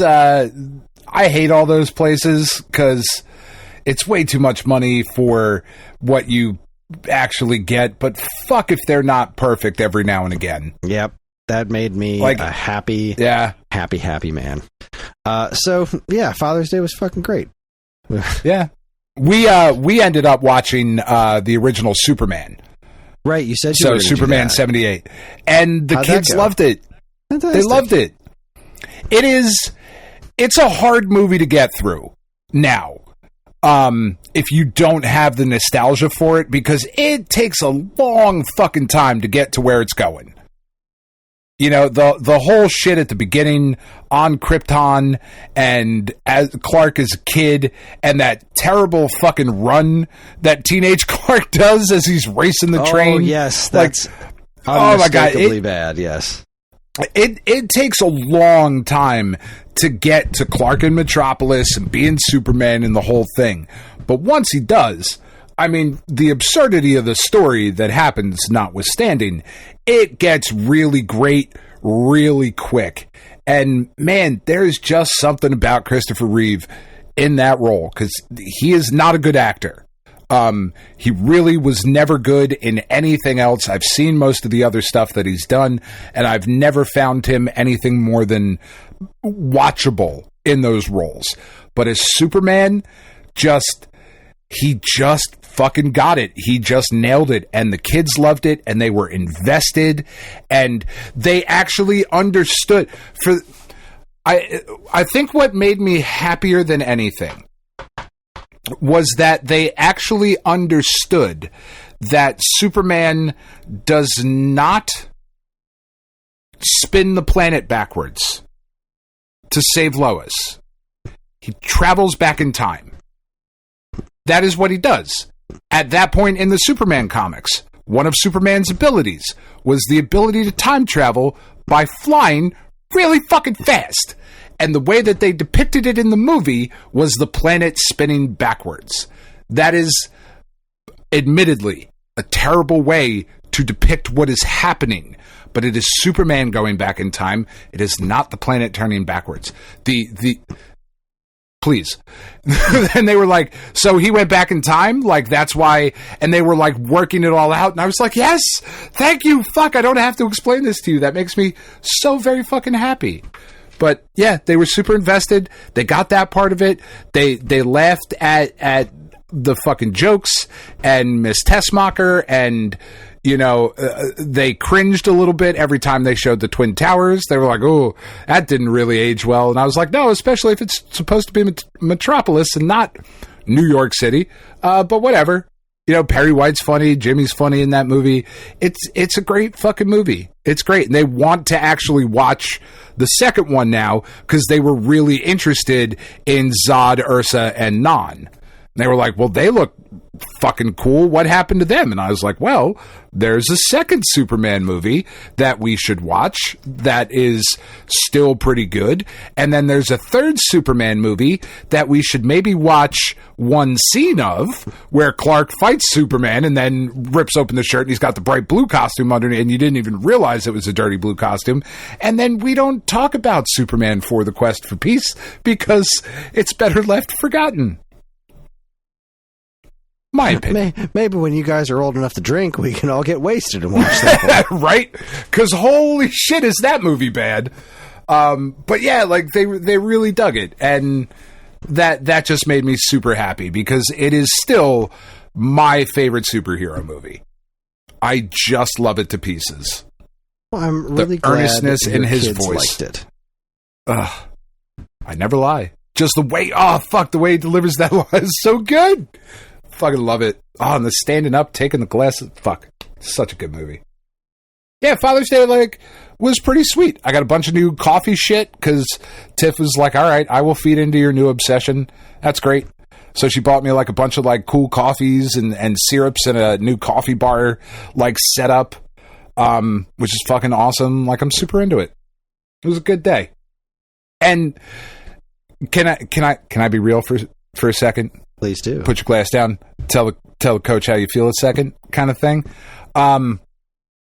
It was such a different vibe this year, right? Because at this time last year, I didn't know what type of cancer I had. I knew that I was sick, and I knew that it wasn't good, right? But I didn't know what it was. And I didn't think ultimately that I would not be around for the next Father's Day, but I didn't know. And last Father's Day was really somber at the house because none of us knew, right? We were like, is this Dad's last Father's Day? I don't know. We should probably not go too crazy because that might be weird. But this Father's Day, like, not being worried about that and just getting to enjoy time with my family was fucking amazing. It was so cool. And just, I just was, nothing made me happier than just sitting down. Like, we went to a diner and my Aunt Susan was up from Florida and I haven't seen her in forever. And it was just great to see her. And, you know, we just sat there and I had delicious French toast. And, you know, it was just fucking awesome. Like, it was just great to be in that space now versus where I was a year ago. Like, just totally different vibes, as the kids say. That's wonderful. Yeah, really was. Really was. And fuck, I have 4 dogs again. Still at 2. I'm capped. I'm good. I thought I was 2. You were never going to be. You're always going to have I more know. dogs. I know. But I want to pretend, Chris. I want to pretend. Oh, boy. Did you play anything this week? I have one thing that I would like to talk about. Yeah, I mean, I played a little bit of... I played as much Mario Kart as I could fit in. I was, this week was really just dedicated to trying to finish that Mario video. But I did play some more Mario Kart, and it is still fantastic. I'm still having a blast with it. And that was pretty much all I did, I think. Let's see, what did I write down? I got my GameCube and N64 controllers in the mail. Nice. Those things are really cool. The N64 controller I'm almost never going to use. I just had to have it, and I wanted to make a dumb purchasing decision, so I did. The GameCube controller is really neat. The Sea of Stars DLC is not grabbing me. I'm having a hard time getting into it. It's because I'm so far removed from the game, and it's sure. I don't remember the details, and I kind of don't remember where I am in the story. I feel like this DLC is like just, it's one of those things that only really works if you really remember what's going on and really how you even play it. It's definitely good. It's pretty. The music's nice. I'm just like, I guess I'm just not really in the mood for this game right now. So I'm going to let that sit. And next time I play Sea of Stars, I'm going to want to play through that game again someday. That's when I'll attack this DLC for sure. I don't think I'm missing anything. As part of the story, right? Exactly. It's just part of the overarching narrative. So, but yeah, that was pretty much it for me. Really, my week was dominated by making this video and the Donkey Kong Bonanza Direct, which I'm sure we will talk about after you talk about your game. Yeah, so most of what this week was, dealing with animals. I also have been, the house, like I said earlier, is a disaster area because we're redoing literally everything that we can. That included the garage this week. I got the garage done on Tuesday before I went to pick up the dog because we are now firmly inside of Satan's asshole. And it is just so brutally fucking hot that I can't even think thoughts anymore. So I started working on the garage, got most of that done on Tuesday. But then I was like, you know what? I want to spend no more than 15 minutes because I think I will know within 15 minutes how excited, because I'm already excited. So I just need to know how much more excited I'm going to be, and I don't want to ruin too much of this game for me. So I'm gonna put on a timer, and I'm gonna sit down, and I'm gonna play Ragebound for 15 minutes because there was a demo that was released on Steam, and I played for 15 minutes this week, and then I put another 10 minutes in today because I couldn't help myself because it's fucking great. It's so good. The music is outstanding. The control. Now, I played it on the deck, okay? So playing it on the deck with the D-pad, it felt incredibly smooth, which is what I was expecting after having played Blasphemous. Like, I was expecting it to feel a certain way. It felt great. It has a similar double jump system to the Messenger. So I already felt comfortable with that in navigating the world. It looks great. It is... Fuck, dude. I could not be any more excited for this game. Keep going. I'm almost there. Yeah, no, I know, right? Like, it's just the character, like the way that the demo started off, you're fighting Ryu Hayabusa, and he is like training you, and it's kind of a clever way of like teaching you the controls of the game. Is like, no, you have to do this when I attack, you know, try to dodge the attack by hitting the right bumper, and you're like, oh, okay, I see what you're doing, right? And it's just, the combat is really fluid. The story seems great so far. It looks gorgeous. I can't be any more excited for this fucking game. Like, I haven't seen really too much about when there might be a demo for Shinobi. But fuck, does that have a lot to live up to? Because this is going to be a very, very highly ranked game, I believe, when it releases. It is really good. Shinobi and Ninja Gaiden are pretty different animals. I know they're both ninja action games. They're pretty different animals. I have high hopes for both of them. I've never been a huge Shinobi fan myself, but this is being done. They are certainly going to scratch different itches. This is from the people who brought me Streets of Rage 4 and Wonder Boy 3, the Dragon Strap remake. So they have my business basically for life. For sure. And we also just learned that T. Lopez and Yuzo Koshiro are going to be doing the soundtrack. That's incredible. I am salivating over that one. But obviously Ninja Gaiden is more my thing. So that's really where my heart and soul are at. I imagine that's going to be the one I like better of the two. But I would think so, but maybe not. Who knows? Maybe this is the Shinobi game that's going to get me, because they're both looking tip top. They're both looking absolutely ridiculous. I am... Oh, boy, there's some good stuff coming out for me very specifically this year. Me too, man. Like I said, I put another like 10 minutes into it because I had to go. I just had to go back to it. In the 25 minutes and I'm not going to play anymore. I deleted it off the Steam Deck, so I don't play anymore. I can very confidently say that without question, this is a day one purchase. Without question. I am still waiting to see what's going on with the physical edition. Sure. There is a physical, right? They did announce one. They did announce one, but I haven't seen a specific North American one. I've seen a PAL version, but I haven't seen a North American one show up. And that's kind of a deal breaker for me. I thought there was. There is one. I've seen a picture of one with NTSC ratings pending, but I can't find out who's actually distributing it and where I can pre-order it from. Because everywhere I look is the European one. That's I don't remember the name of the company. So I'm looking right now on Amazon, and it has the ratings pending, but it has the NTSC, the ESRB rating at the bottom, and it is up for pre-order on Amazon for $40. I'm looking at a PS5 one. I don't know. Let me click on the Switch one. Up for pre-order on Switch as well. This item will be released on September 12th, 2025. Pre-order now.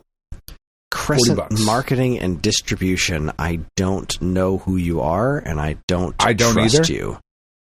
Includes soundtrack and booklet. I'm looking at that listing, and I can't say it's filling me with an awful lot of faith. Amazon listings don't mean shit to me. I know they don't. I did just click on their page, and there's a bunch of books up at the top, and then some wrenches. But then I am looking at physical Absalom, the altars. So other games for sure. Then more books. I don't know. Yeah, I think I'm probably going to pre-order it because I do want it. I do want it for sure. I'm a little reluctant to throw $40 at Amazon for whatever this is. Well, so the thing about Amazon pre-orders, and this might be good information for people listening to the show, is that they don't charge you until it ships.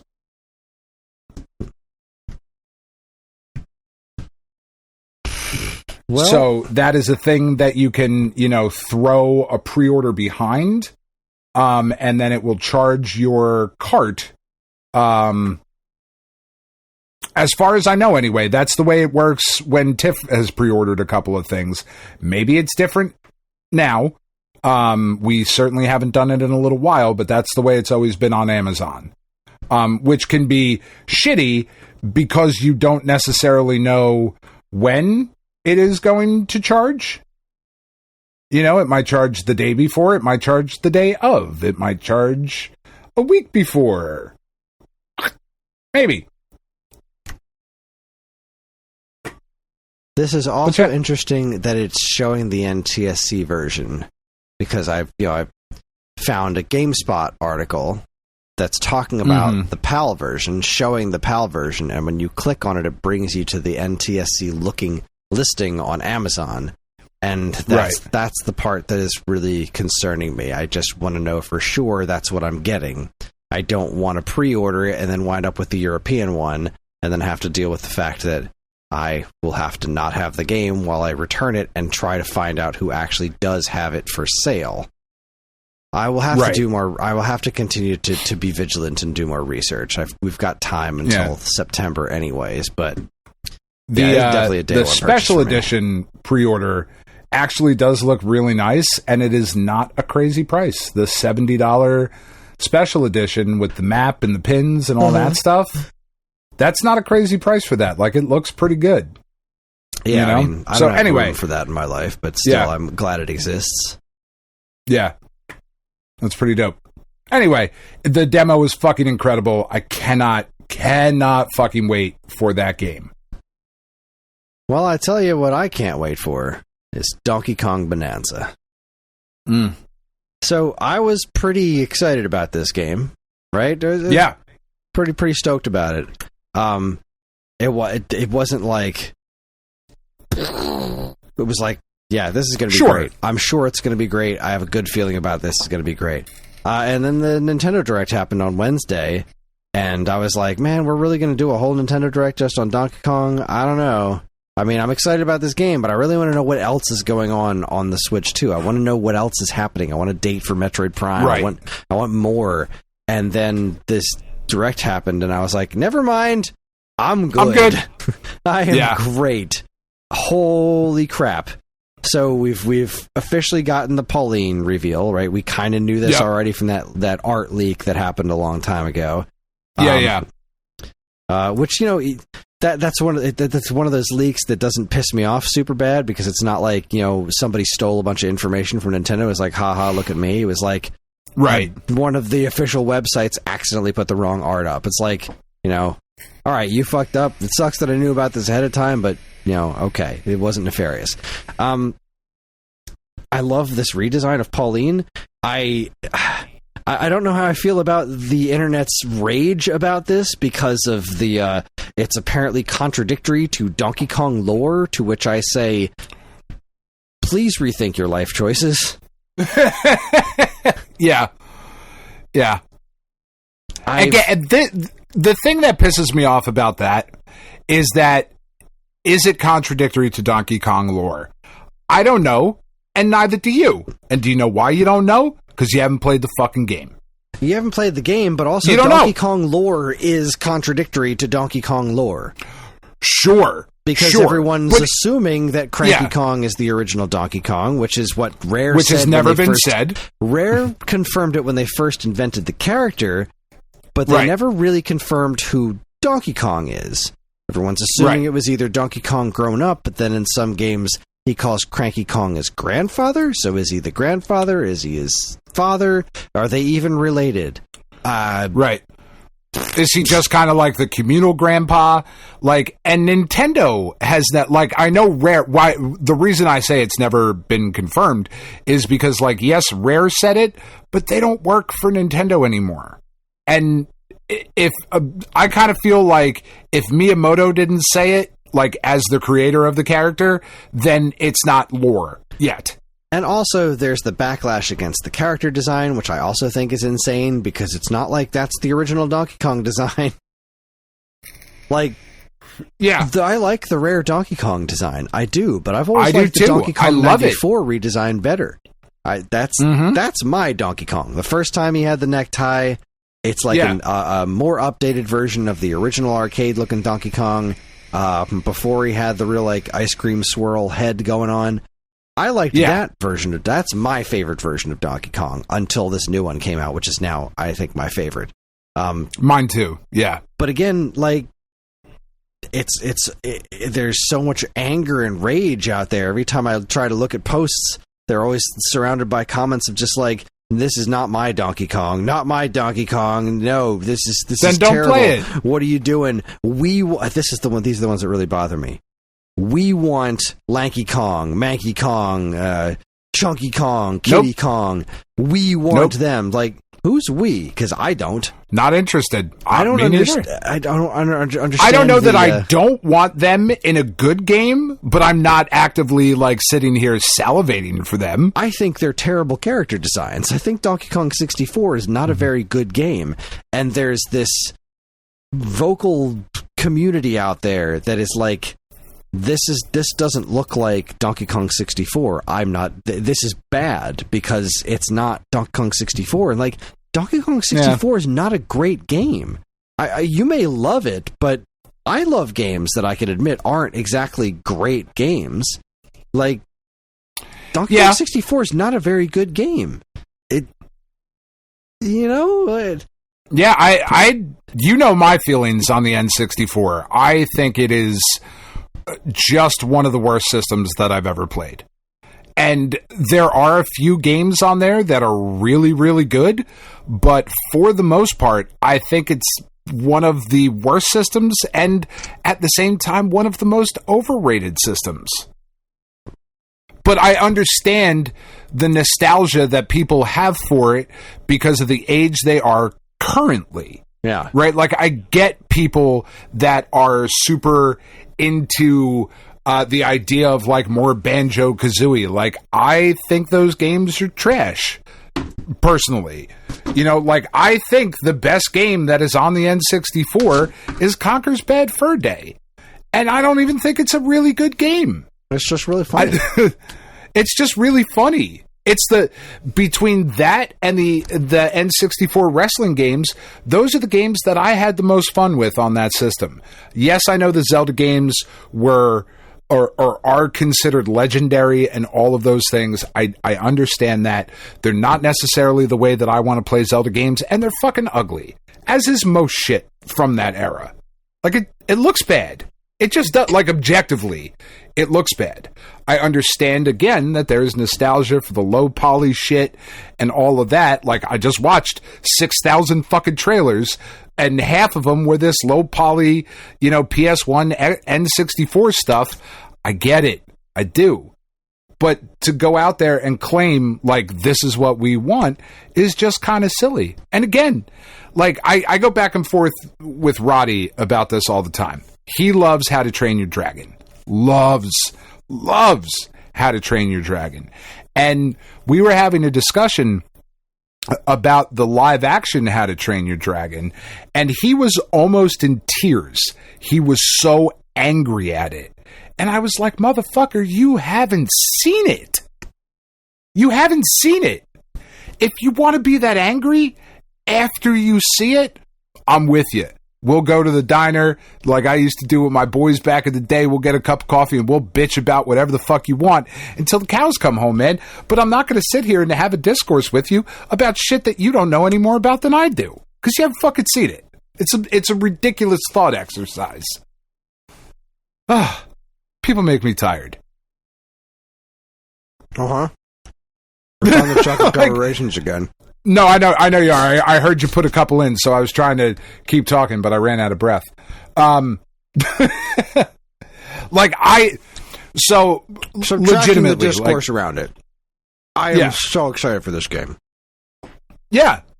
This game makes me want to have a Switch 2. I am sad that I currently do not have a Switch 2 because I will not be able to play this when it comes out. And that really bums me out because this looks like, they finally made a Wreck-It Ralph game. Awesome. I'm super excited about that.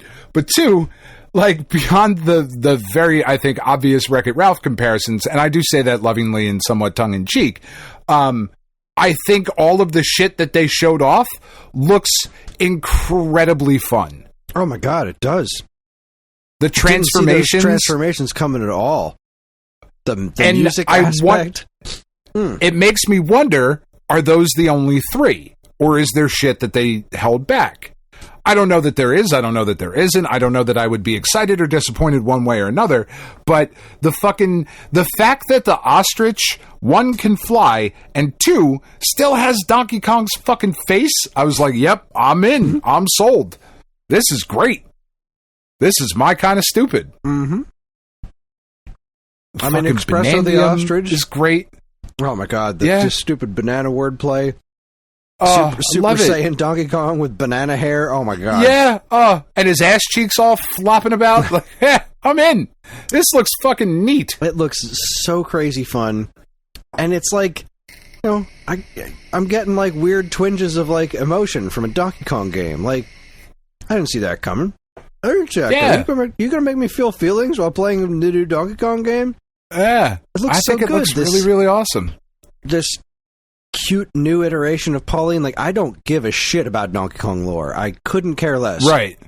It doesn't make sense. It's never made sense. It doesn't have to make sense. There's lore that I do care about. It's a big monkey. But it's part of the... I just don't care. And I like the new... how Pauline has been brought back into the pantheon of things. I loved her in New Donk City and whatnot, and in Mario Odyssey is great stuff. This is awesome. This is I've been talking for years about this thing that I want, which was a redo of Gyromite, where you're running around as Rob, and you've got Professor Hector, but you've also got some little kid that's kind of hanging on Rob's shoulders. Yeah, this is almost exactly that. It's freaking me the fuck out because it's just in my brain. The image that I've never been able to get out is almost exactly Pauline on DK's shoulders. It's basically that. All of the digging mechanics, the fact that you can level up your character, the fact that you can do a 2-player mode where she sings words that fly out and explode things. I'm just... Yeah, that looks silly. The little outfits and changing the colors, all of that shit looks silly and fun.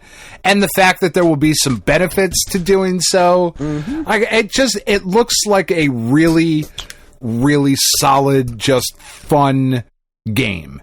And it's not the game I'm most excited for this year, obviously, because Death Stranding 2 and fucking Snake Eater, Delta, and Ghost of Yotai, those are the games that I'm the most excited about.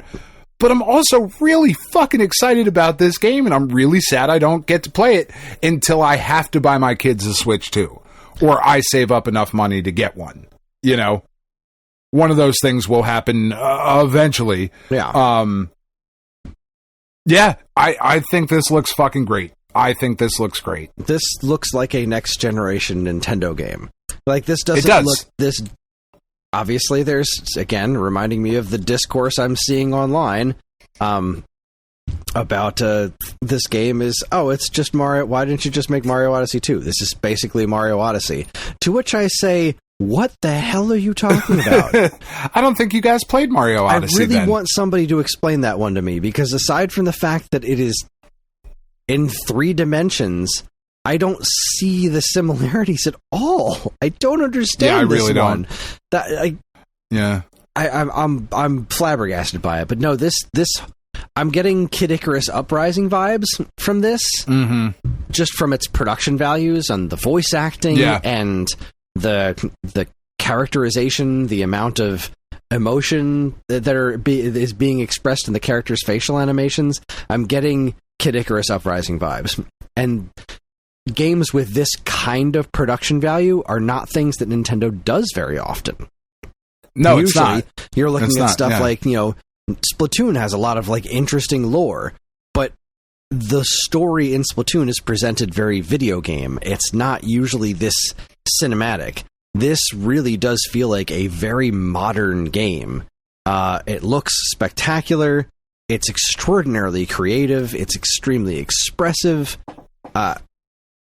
I'm so much more blown away by this than I was expecting to be. Me too. But I'm exactly as blown away as I hoped I would be. But sure, holy cow, I'm just over the moon for this one. I haven't been this excited about a Nintendo proper release in a very, very long time. I mean, I want to say the last time I was this excited about a Nintendo proper release, either Tears of the Kingdom or Dread. God damn. I mean, I think I'm more excited for this than I was for Dread. I had concerns about Dread. Oh, I don't know. That's hard. That's hard for me to say. I think Dread was still higher up the chain for me, but this is right up there. Yeah. Oh god, this is so pretty. This looks incredible, man. I'm looking at it right now, and I really hope it's great. I really do. I really hope this is something that I feel good about it. Yeah, it's as good as it looks. Because I want this. I'm going to get Shinobi. I'm going to get Ninja Gaiden. I'm going to get Metroid Prime 4, and I'm going to get I don't know what else. Yeah. Yeah. Like, I want this to push my decision for Game of the Year. That's what I want from this. And that's kind of what I expect from this right now. After what I've seen of it, that's where my expectation is. Of, like, if I play those other three, and I somehow get a chance to play this, I expect to have a difficult decision to make. I love that this is... Right, because we've been talking about it for a long time. Donkey Kong has been really underrepresented in the Nintendo world for quite some time now. It's the Tropical Freeze, which is a goddamned masterpiece. Yeah, was over 10 years old. It's Tropical Freeze it's been a long time, and I didn't expect them to reinvent the brand quite this thoroughly. But I'm really glad that they are, because it's pretty different from Mario, and I think that's something that Donkey Kong has sometimes suffered with, is being too similar to Mario in certain ways. Yeah, and not that that's necessarily a bad thing. I love Donkey Kong Country 1 and 2, and Returns and Tropical Freeze. I love those games for sure. This really is giving Donkey Kong a bit more of his own identity. And I really love this whole Pauline angle. It's such an interesting reinvention of the brand, and like it is. I'm curious why they went with Pauline instead of a new character. I would love to see the Kremlings come back. Like, I like these villains. This is cute. This is cool. But I do think that we're about due for the Kremlings to the Kremlings to come back, because like the Snowmads were okay. The Tiki Tak tribe was pretty cool. I'm never huge on Donkey Kong fighting other primates.